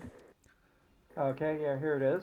Yep. Used. So, yeah, the one that's already used, just click on it again. Click the dice again, so it brings up the it'll bring up the thing in your sheet exactly like that. Now, what you can do is select all of the Vegapygmies again. Okay. Now let's see. Actually, Double click. let me target them. Yeah. I'm gonna get that figured out so we don't have to do individuals. Appreciate the feedback on that, EOTB. I'm gonna look it up and see how we can. So DM, I just did a group target in this hallway to the right practice, and I was held down shift and left click, drew a square around them, and it selected all of them. So did you select them and then left click, or how did you do it? So I did hit the little target. I had the target thing, and then I didn't select them first. I just was like, it says select multiple, shift plus click. So I held down shift. So, and that's what I'm saying is I did the same thing. I did shift, and then I left click, and I dragged, and I selected them. Right? And then how did you, like, right now I've got them selected, but how do you target them? Well, at this point, if they're selected, now you just do whatever it is you're doing, and it should affect them, I would think. Well, that's what I'm saying. So whatever your effect is, like my plan is to do a fairy fire, so I'll cast fairy fire. No, that's what I'm saying. I can't select them. All right. When I select them, when I say selected, I don't mean target. I mean I can do a group and it selects them all, so now they're all highlighted. But if I try to target any of them, it only targets the one that I target. It doesn't target the whole group. That's what I'm saying. DM. So I don't know. I would have to see what you do because I'm holding the shift button. I drag around all the ones and I select them all. I'm still holding the shift button. I right click to open it. Now it brings up the little menu when I click on target, and it only targets the one that I picked. It doesn't target all the ones I have selected. So I would like to know how you did it.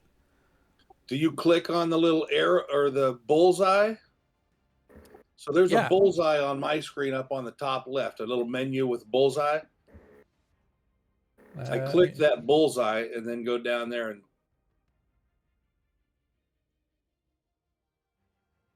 Tell you what, I'll try it myself because I got the bullseye. So no, I mean I don't. Somebody just targeted them all.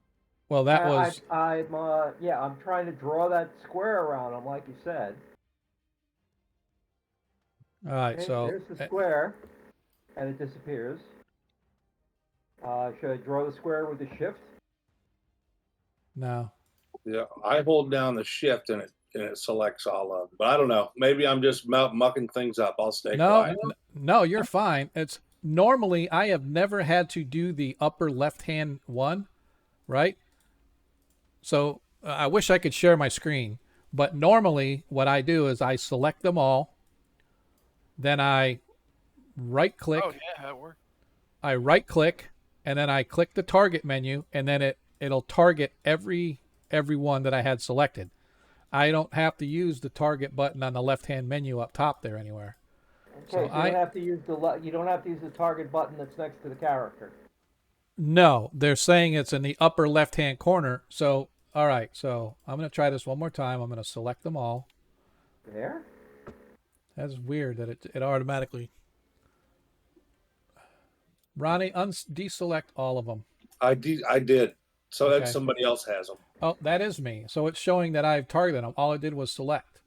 Oh, okay. I see what's going on. Okay. Okay. So here is, again, I don't know if this is the way it should be done or not, but I am deselecting all of them. Give me just a second.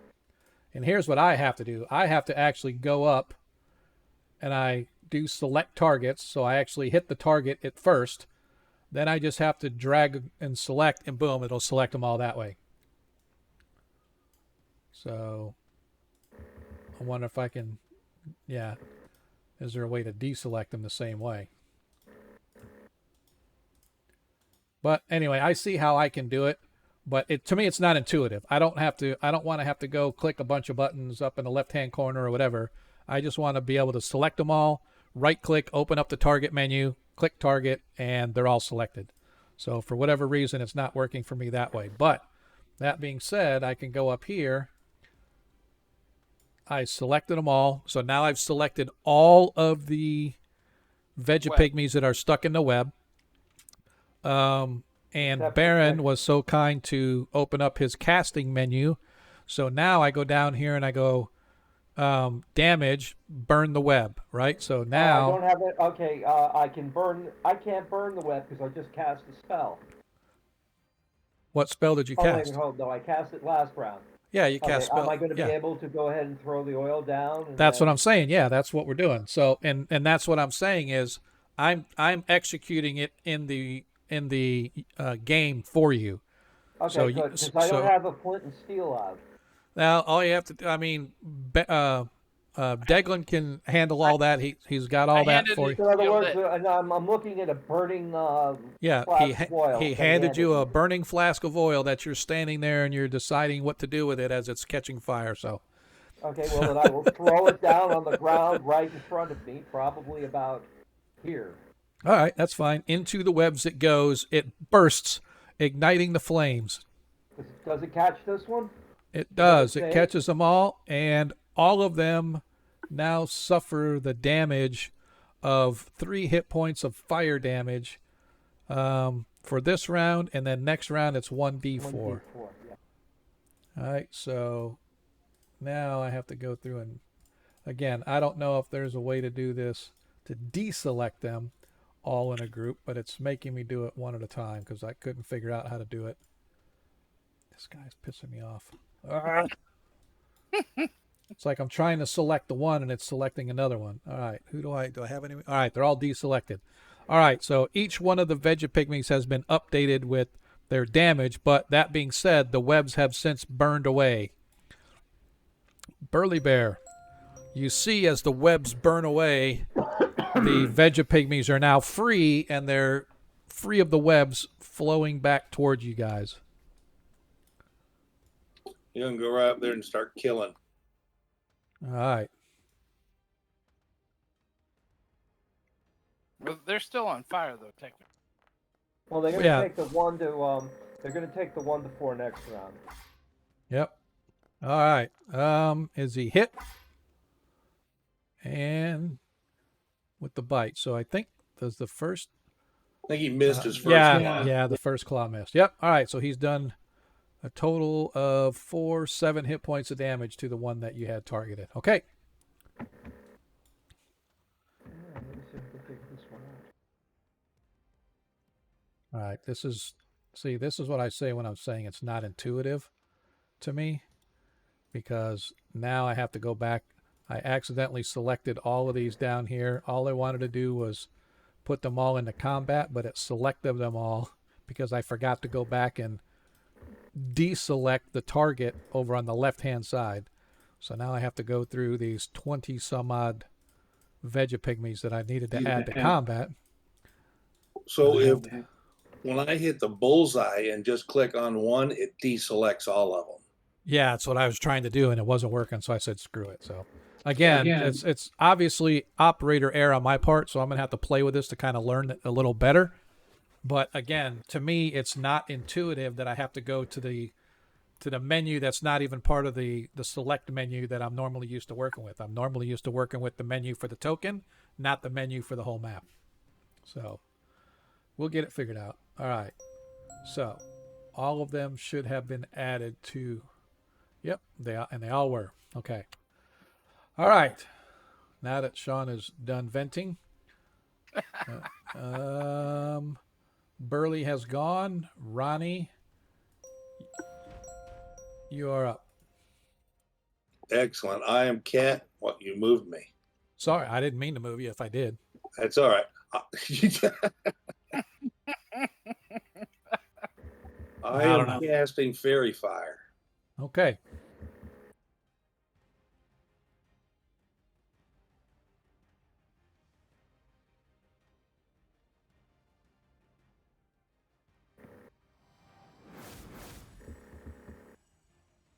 That is really cool. I'm sorry. Okay, great. That worked, actually. I'm sorry. That is really cool. That is something that I can say. All right, so Baron has gone. And now the Vegapygmies. As this Vegapygmy comes rushing down and he targets Baron. Okay. Now I just have to figure out how I can deselect this one. Holy crap! As Baron gets hit for 9 hit points of damage. I don't know why it didn't crit, but it took 5 off of him, and it should have taken another 4. Should have taken another 4, so he is down to 22.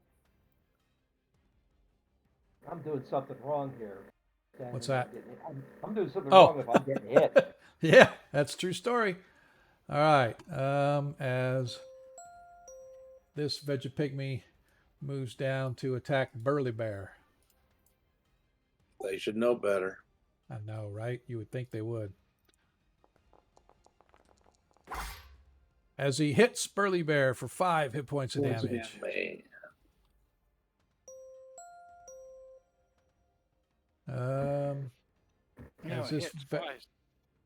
This Vegapygmy comes down, and he is also going to attack Baron. Oh my goodness gracious. Oop, hang on, I want to double check something here.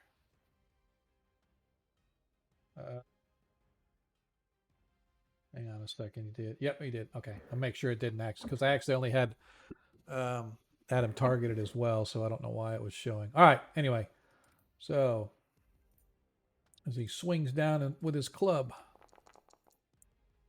as he hits for 4 hit points of damage. Okay. Yep. All right. As the next one, he moves over. He assaults Burly Bear.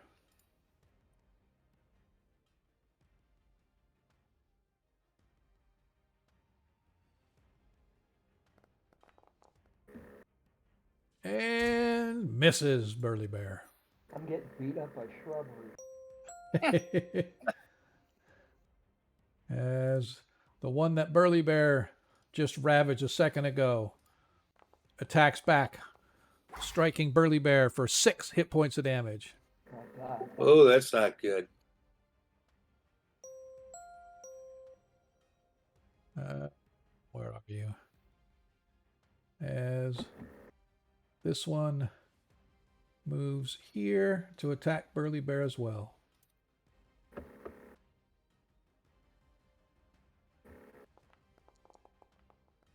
Misses Burly Bear with a dart.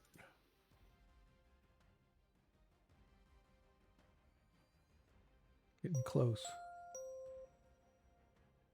What's he got? Okay. He comes down here as he tries to reach his spear past his brethren to attack Baron. As Baron gets stabbed for 5 hit points of damage from a javelin. Yes, sir. What did I ever do to these guys? Oh, yeah, that's right. I put them on fire. Stuck him and burned him. Yep. Okay, let me move this guy out. This guy in comes after Burly Bear. This is the last one before the end of the round. As he hits armor class 7, so he hits, so Burly takes another 3 hit points of damage. All right, that is it for the end of the round. Top of the order, next turn. Deglin, actions? Probably move forward and attack. Okay, Mace, I'm assuming? Yeah. All right, Ronnie Noblight. Spelled, well, hold on, DM. Well, considering my range to the bear is 15 foot, could I cast a Cure Light Wounds, move 15 feet and cast Cure Light Wounds on him or not? Normally you're only supposed to move 10 feet, but I'll give you the benefit of a doubt of a 15-foot movement. All right. Well, I'm going to cast a spell then. Okay. Burly Bear going to continue fighting. Varys. So none of those Benji pygmies came down? Well, they're moving down, but I'm just moving. It's at this round is when they actually come in to start moving. So yes. Oh, I got you. Okay. Well, I'll just wait here then, I guess. Okay. You know what? Yeah, I'll just wait here. Okay. Yep. Okay. Zadkiel, continuing with your rod. Baron, actions. Okay, I'm going to grab my staff. Okay. Up against the wall, and let me see if There it is. Okay, good. That's the one I'm going to hit with the +3 staff. Okay. And All right. staff +3. No, it's not your attack yet. Oh, I'm just saying what actions. I just want to make sure. And okay, anyway, that's the one I'm going to hit. All right. So Tal is going to move to the other end of the I'm passage. I don't know what to do. Yep. So Tal's gonna use his sword and whatnot. He's gonna move over here to sort of block the hallway. So as we go to the next turn, as we roll a knit, who wins the knit?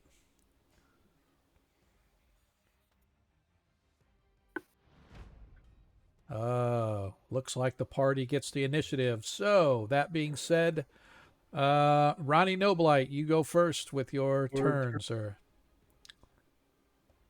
Excellent. Why do I keep getting moved? I don't know. I haven't touched you.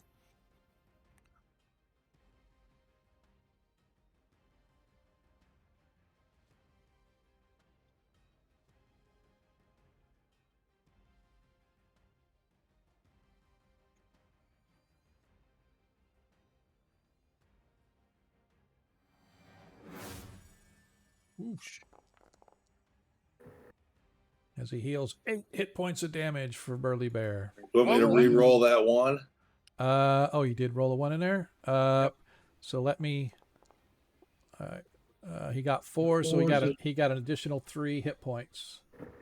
So that leaves him 19 instead of 16. Okay, he's 4 points down, so he's good. All right. Thank you, sir. No, thank you, DM. Yep. All right. Deglin, you're up. All right, I'm gonna did something.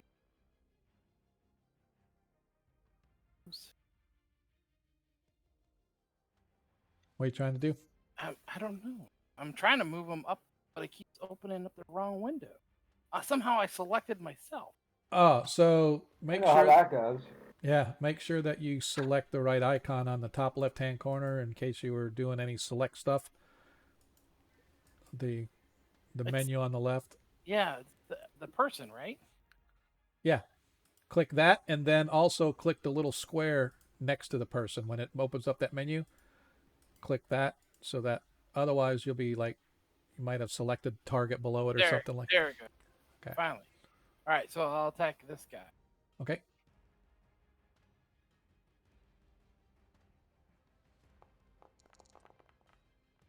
Oh, come on. It still hit, but it was on that 20 and that bounced back for some reason. Wah, wah, wah. Whiner, whiner, bobiner. All right, that's it for you. Go ahead and move your token back. Varus, you are up. You want me to just delay your turn to the end of this round? Yep, I'm gonna wait. Okay. Till we get closer. All right, Sultal moves over here, and he too is going to delay his action to the end of the turn. Burly Bear.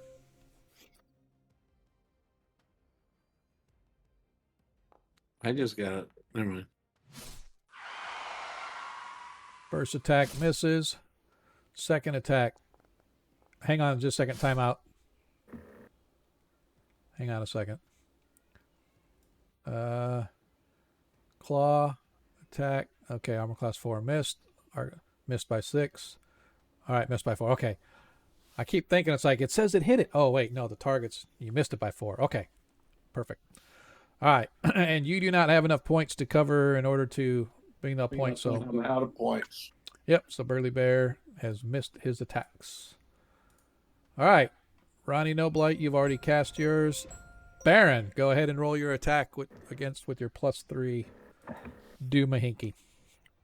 Okay, here goes. And attack. Weird that it's not letting me put you up there. As you hit. Oh, right. As you hit. Doing 4 hit points of damage to that little critter. Donked him on the head. What's that for? You only get 1 hit. I know. I just It rolled an attack and it said that you hit it again. He was so excited. I you know. Yeah. Get something accomplished here. Okay. Yeah. What about the? Okay, good. I deselected it. What about the extra 1d4 worth of burning on these guys? Yep. So that's what we're going to roll right now. So go ahead and roll me a 4-sided dice so I can take Just that. a plain old 4-sided from the bottom of the. Yeah. Yep. Just roll that, and it'll be. Then we have to manually add that because that's not part of the system. Okay. I just tried to roll it. Oh wait, but there it is. Never mind.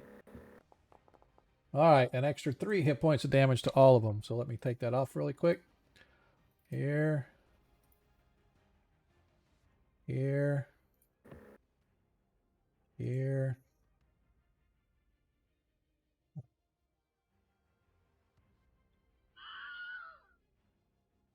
Oh no. It took him out. Yep. Took out the wrong one.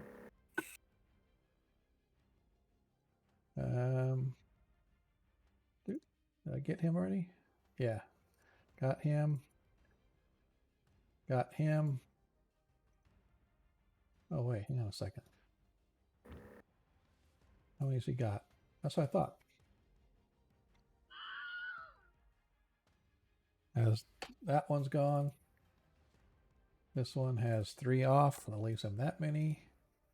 And this one has 3 off. Leaving him that many. All right. All of the creatures have had their 4 hit points of fire damage associated. As now it is E's turn. As the Vegapygmy that... I haven't gone yet. Oh, my bad. Yeah, he went. You skipped me when you went to Burly Bear because my alarm went off. Yeah, my bad. I don't know why I did that, but Zadkill, you're up. All right. You can target either one of the 2 that are up there, or if you want to move up further to attack one of the other ones. Okay.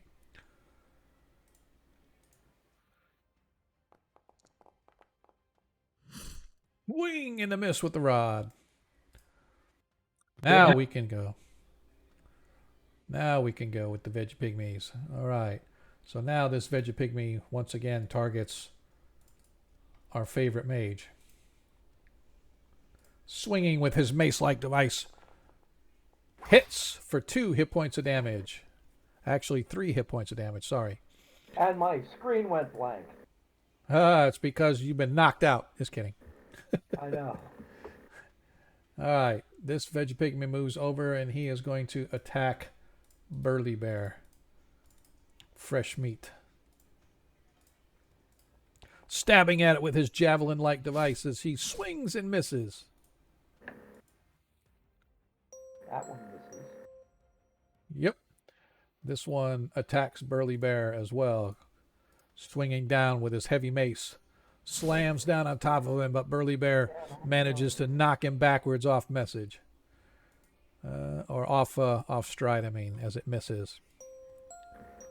As the other one next to Burly Bear swings its club. Hits Burly Bear for 5 hit points of damage. Oops. Where is it? There it is. He already went. And this one moves down to attack Burly Bear. Really good at pulling this character sheet up. That's the way it should be. Oh, swings with a crit. Crit miss. All right. What? Who's in the house? Hey, Agamarin, nice. Agamarin cheered 500 bits, man. Thank you so much for that, dude. I really, really appreciate that. That means that everybody say, can I get a shout out for Agamarin, somebody, if you get a chance? Agamarin, that is a +1 added to anybody that you want, or with 5, that will allow 1 for each party member except for the NPC. So it is totally your call, Agamarin. Do you want to give +5 to one person, or do you want to give +1 to everybody? I got my hand raised. Sure, 1 each. Everybody now has an additional +1. So as we go through, that means Deglin, Deglin, do you want to add it to your +3 or to your +1 grouping? So you'll either have a +2 +3 or a +1 +4. +1 +4. All right. And then Baron, you now have a +5 and another +5. Ronnie, you're back to a +1.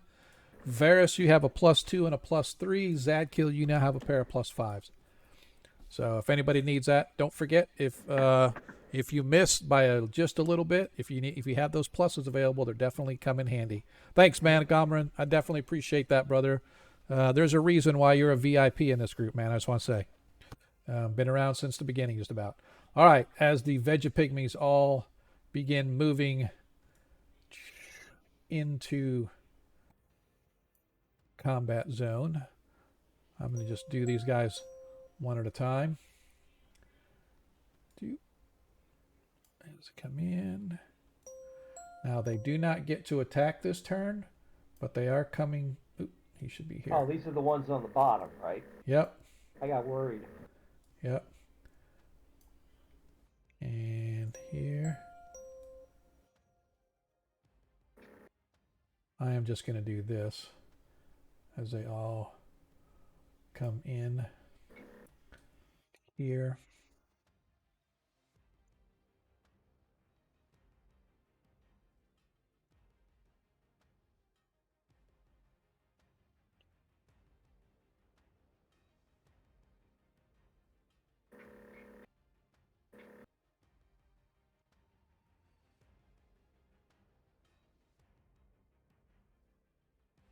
These guys will just move all at once. Here. Here. And if I might be so bold,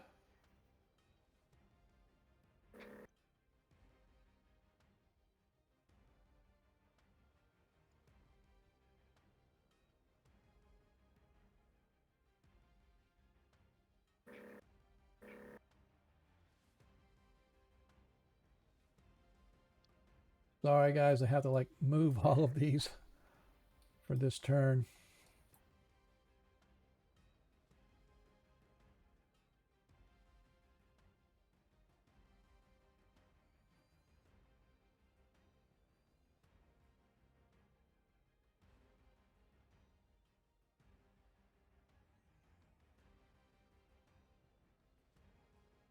This is a long combat, and it's going to be even longer. This might be a 2-session combat, or just so we're saying. Just because there's so many of these things. And somebody asked how many of these things are in here. This is a tribe. This is a tribe, and for those that have ever actually played Barrier Peaks before, you'll know there's a tribe, and when he describes how many are in each room, you're like, holy crap.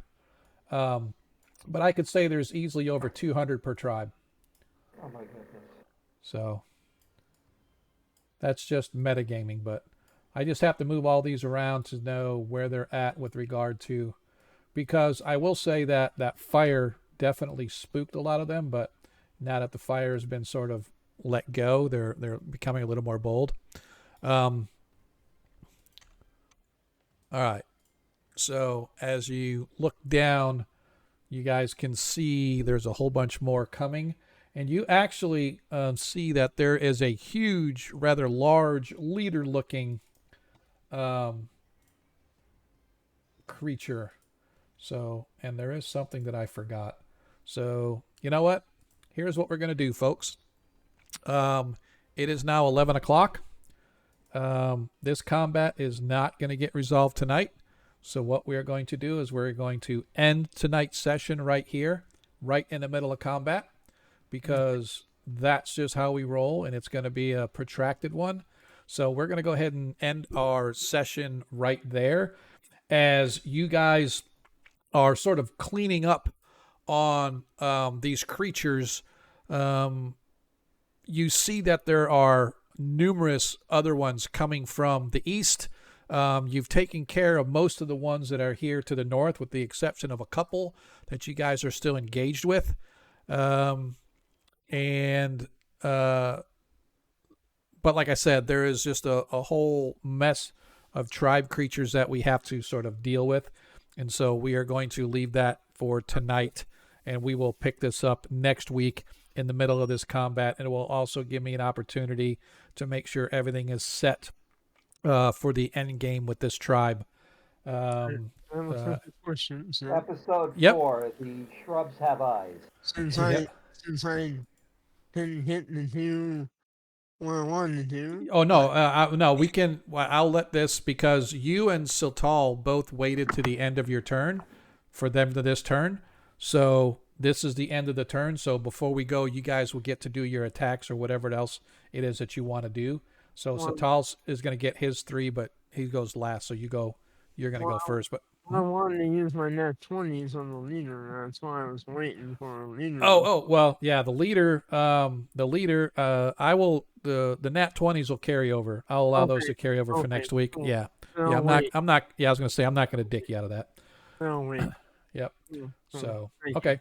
Yeah, but I will say that you and Sultal still have your attack for the end of this turn, because both of you delayed your action to the end of the turn. Well, I don't want to. Well, okay. It's up to you. I'll go ahead and grab this one and then disappear in the scene. Okay. All right, so go ahead and roll your attack as we finish up tonight's session. I appreciate everybody out there that's been hanging out. Agamern with the well-timed bonuses as a 14. I forgot to turn in. Yep, so let's see. Well, that should have hit. A 14 against their armor class is a 4, but their armor class, hang on a second, the rear armor class is 4 as well. So you are a 10th level. Yep. 48 for 23. Yeah, pretty sure. That'll do it. Pretty sure for the most part. Yeah. Oh!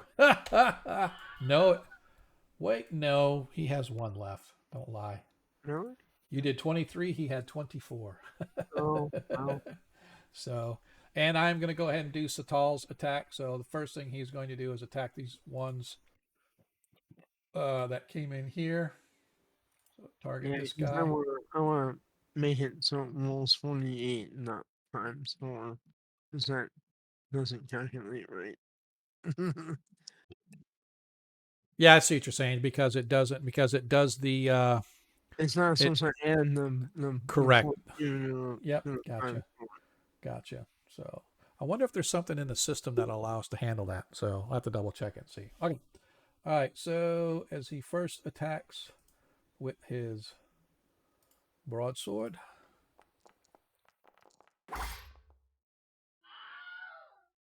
as he took that one out,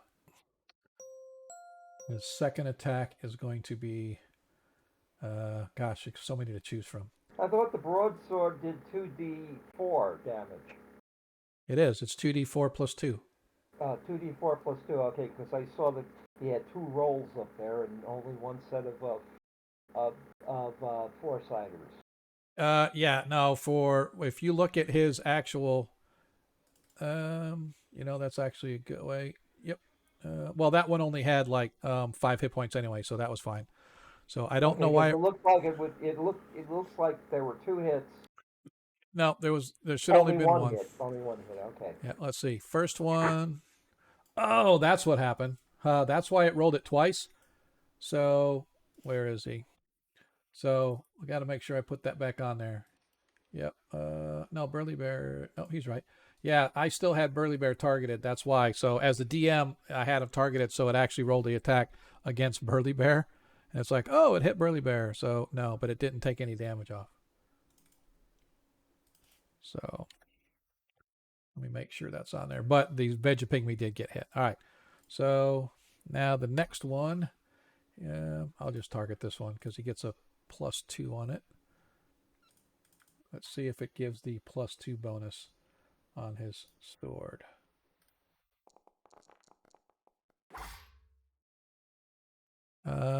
So it does not give the fairy fire bonus. So, oops, sorry, maybe it did. Yes, it did. Yep, target effects. Sure enough, so it does the fairy fire +2, and he did a total of 8 against it. Oh, that's one of the big ones too, isn't it? Yep. All right, and now his last attack with his dagger.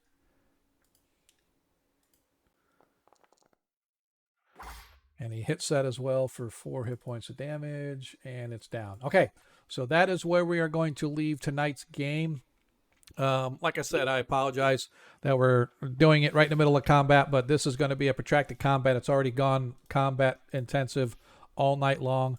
When we get back next session, it's essentially going to be the next round. And so we'll see how things go and see who goes first, just so the party will know. And it looks like the Vegapygmies are going to get the round beginning next week. So that's where we're going to leave it. Again, I appreciate everybody that's been in here with us for the entire game. Like I said, it's going to be a long combat because you guys have gone through. It's going to be a long week. Well, you guys have gone through maybe half of the Vegapygmies that are part of this tribe. So if you end up going, I'm not saying you'll have to go through them all. Maybe not, but there's just a couple things that I want to make sure of before next session. Well, at least we didn't fight them when they were having a family reunion. I mean, this is true. Second and third cousins, come on. Yep, exactly, man. Who'd have thunk? Oh, that's right.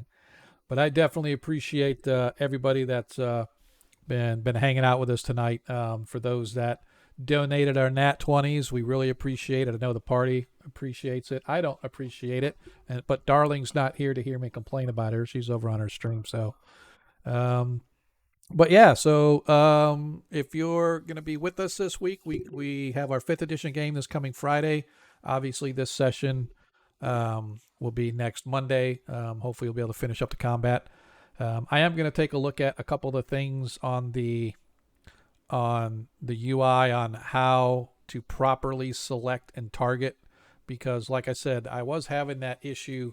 Like I said, I wish I could share my screen, but actually what I can actually, what I'm going to do is I'm going to go back to, I'm going to first of all, going to set this up so that I can put this in studio mode, so I can go over here to the in-game, and I want to, oh, is it closed down? Oh, there it is. I want to go and change the VTT to my different screen. So let's go. Can I? Is it possible to? Yep. Copy. Paste duplicate. So call this VTT2. But instead, I am going to. Why is it? Did I? I didn't close the stream, did I? No, I didn't. Okay. All right. So let me see if I can. I'm going to change the. It's just not allowing me to.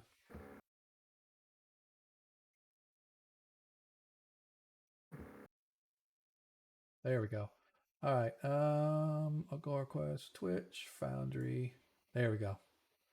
So players aren't allowed to see this, but that's okay. I'm gonna put this over, and I'm gonna drop VTT2 up on our in-game. So let us go. Want to add a scene.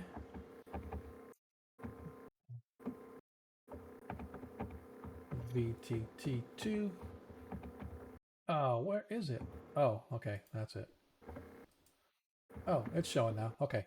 All right, so I am going to switch us back to the in-game so you guys can see. Oops, let me go back to studio. Out of studio. Let's go back to in-game. And so now you guys can see. So this is the actual DM's view that you guys can see. And so, It doesn't like look any better to me.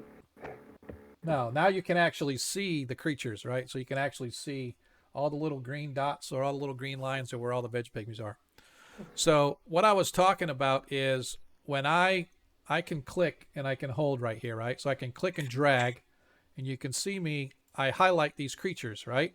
So when I highlight them, when I right click, I should be able to just click this, and it should select all the ones I had selected. But as you can see, let me zoom in here. It only picked the one that I clicked on, right? So I don't know, but if I come over here, you can see I've got this over on the corner here. If I select that, then when I go here, it selects them all, right? So I understand that, but I don't, to me, that's not intuitive, because here's what happens. I forget to go back and not target. So I want to click one of these. Oh, crap, I targeted him. Oops, my bad. I didn't want to target him. I wanted to target all these. Oh, I got to go back. So, because I always forget to come back to this left menu, because I very rarely use it, unless I'm doing something like adding an impromptu light fixture or something else, doing measuring or something. I always work off of right click here. So here's what I can tell you what happened. So again, now how do I deselect, right? It doesn't let me deselect them. So here's what I can do though on some of these, right? So now I'm no longer targeting. So now I can select these. I can right click, I can click invisible, and if you look, all the tokens fade. So to characters on the character map, they're all invisible. You can't see them as players. As a DM, I could see them, but they're shadowed. They're like faded, right? So that's what I want to be able to do with the targeting. I should be able to, I can go here, I can right click, I can add them all to combat, right? If I want, can go here and deselect them so they're no longer in combat. So again, I don't know why everything works except for selecting, right? If I go here and it's like it only selects the one that I want. So I don't know.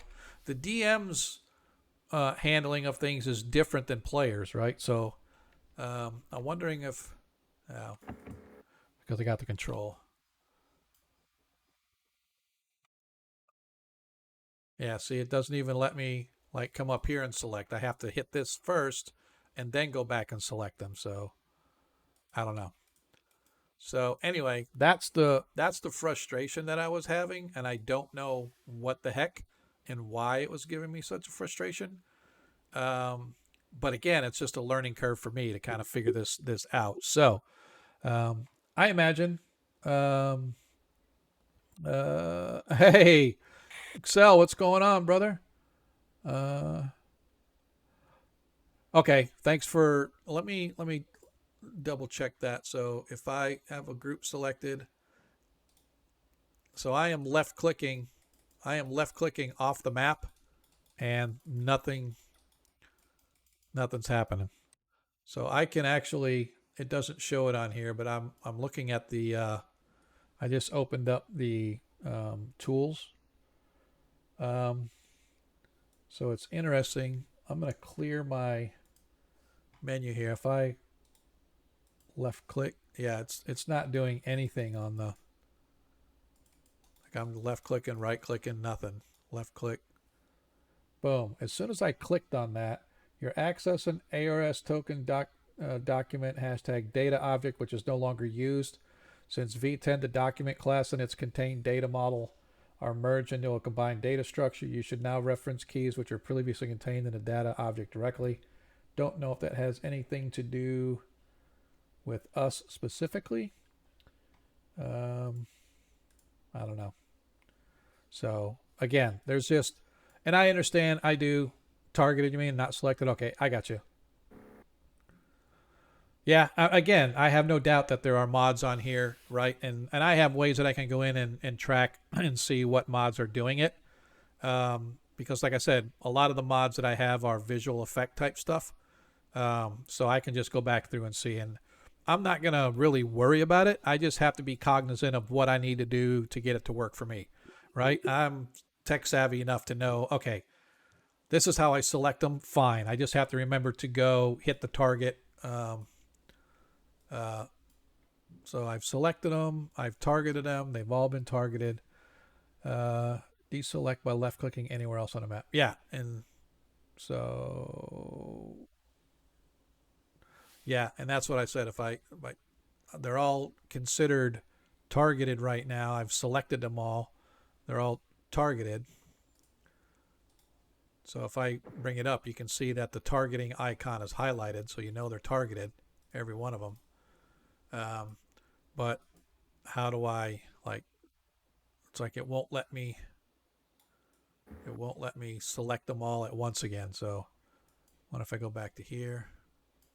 Yeah, it won't let me deselect the whole group at a time. I have to go one. And that's why I said, damn it, I had like 20 of them that were selected at that time. So I don't know what I did wrong. But again, I'm not going to worry about it. Like you said, EODB, I'm sure it's a mod thing. Totally okay. Don't have a care about that. But what I'm going to do is I'm going to go in and look and find the things that are interfering. And what I did last time on one when I had another issue that I talked to Mike about, it was the DAE. I wonder if that. Oh, you know what? I'm gonna go in here, and where's DAE? Dynamic Active Effects. Do do do do do. Automated. I could have swore.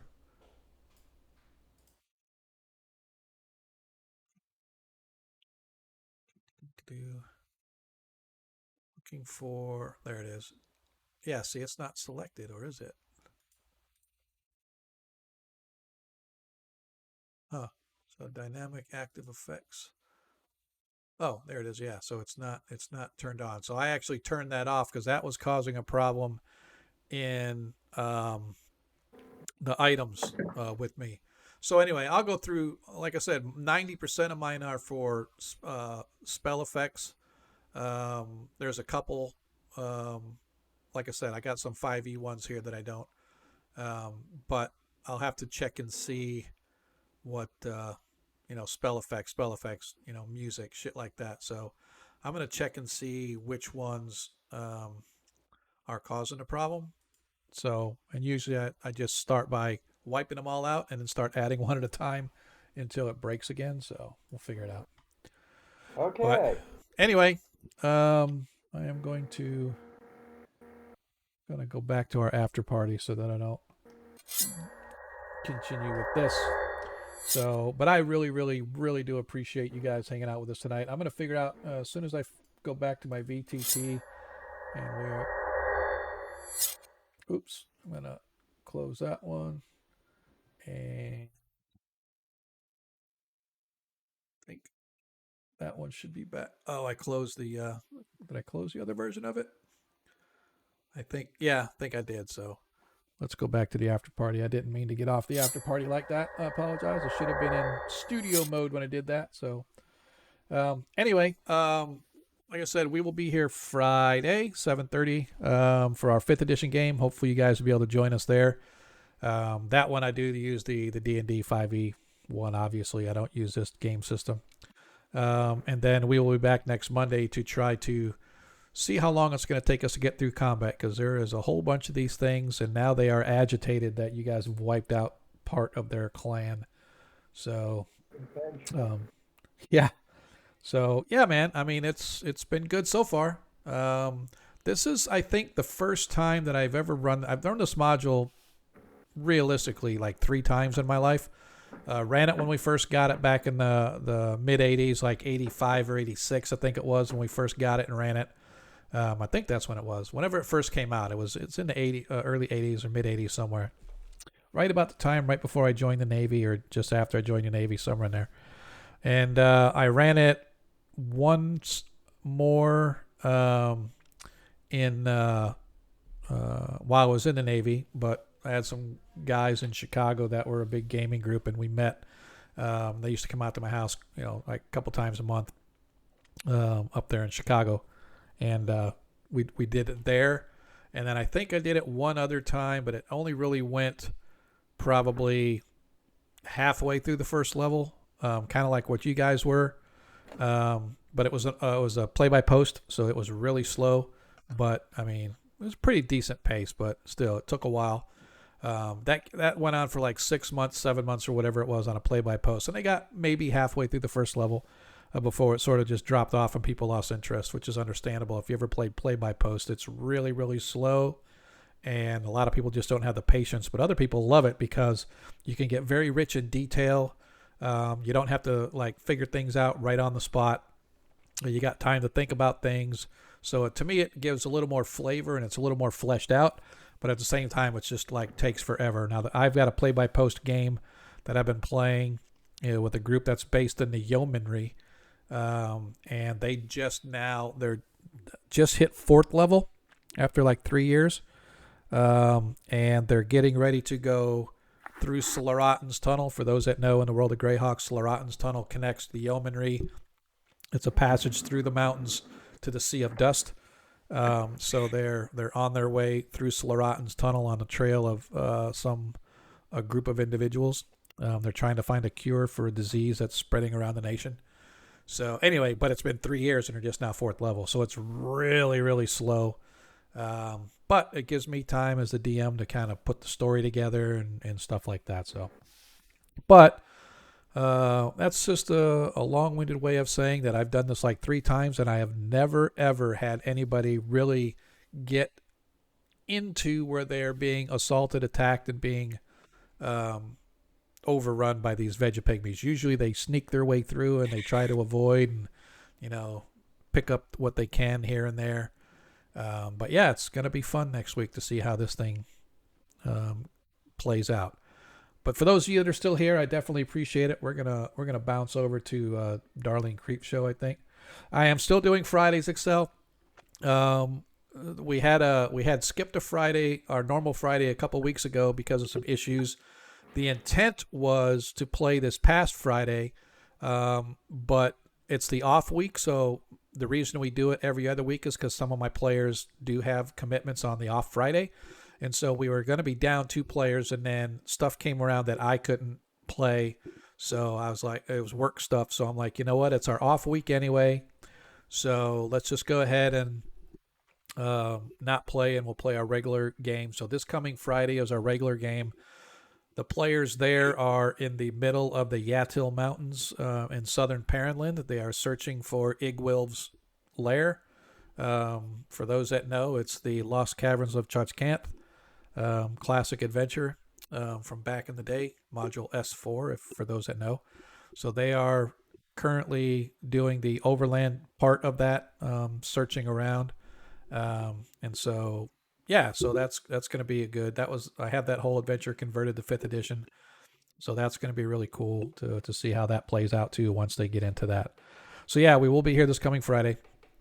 And like I said, we will hopefully try to wrap this thing up, or not wrap it up, at least wrap the combat. You guys aren't even off the first level.